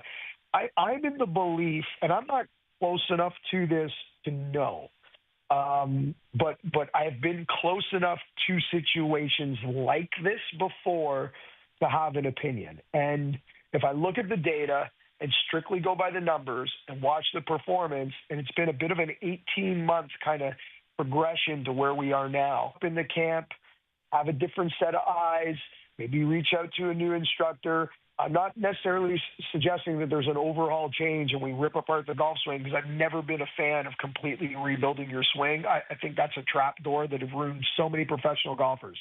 But I do think that hearing information in a different way and getting a new thought or a new set of eyes, something fresh, could not hurt her.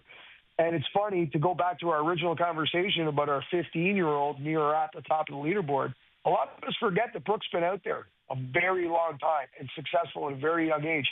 And you got to wonder, when you start that young in the ladies' game, is there a burnout? As you approach 30 or get around 30 or get into your early 30s, in the big picture, in your late 20s or whatnot, we're all sitting around, guys like us, we think that's super young. We're like, wow, you got your life ahead of you.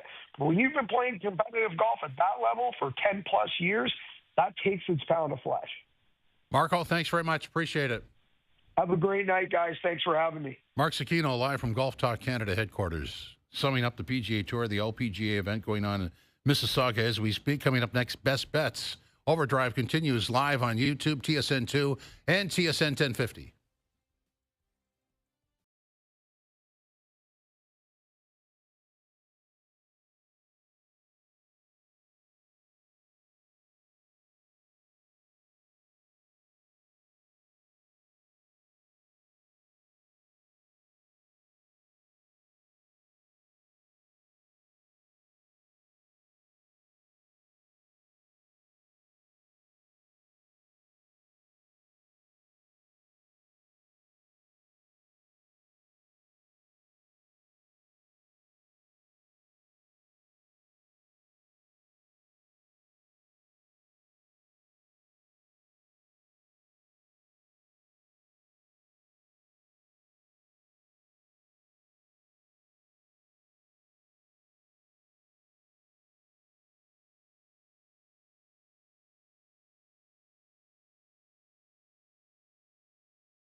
Back to Overdrive with Hayes, Noodles, and the O-Dog.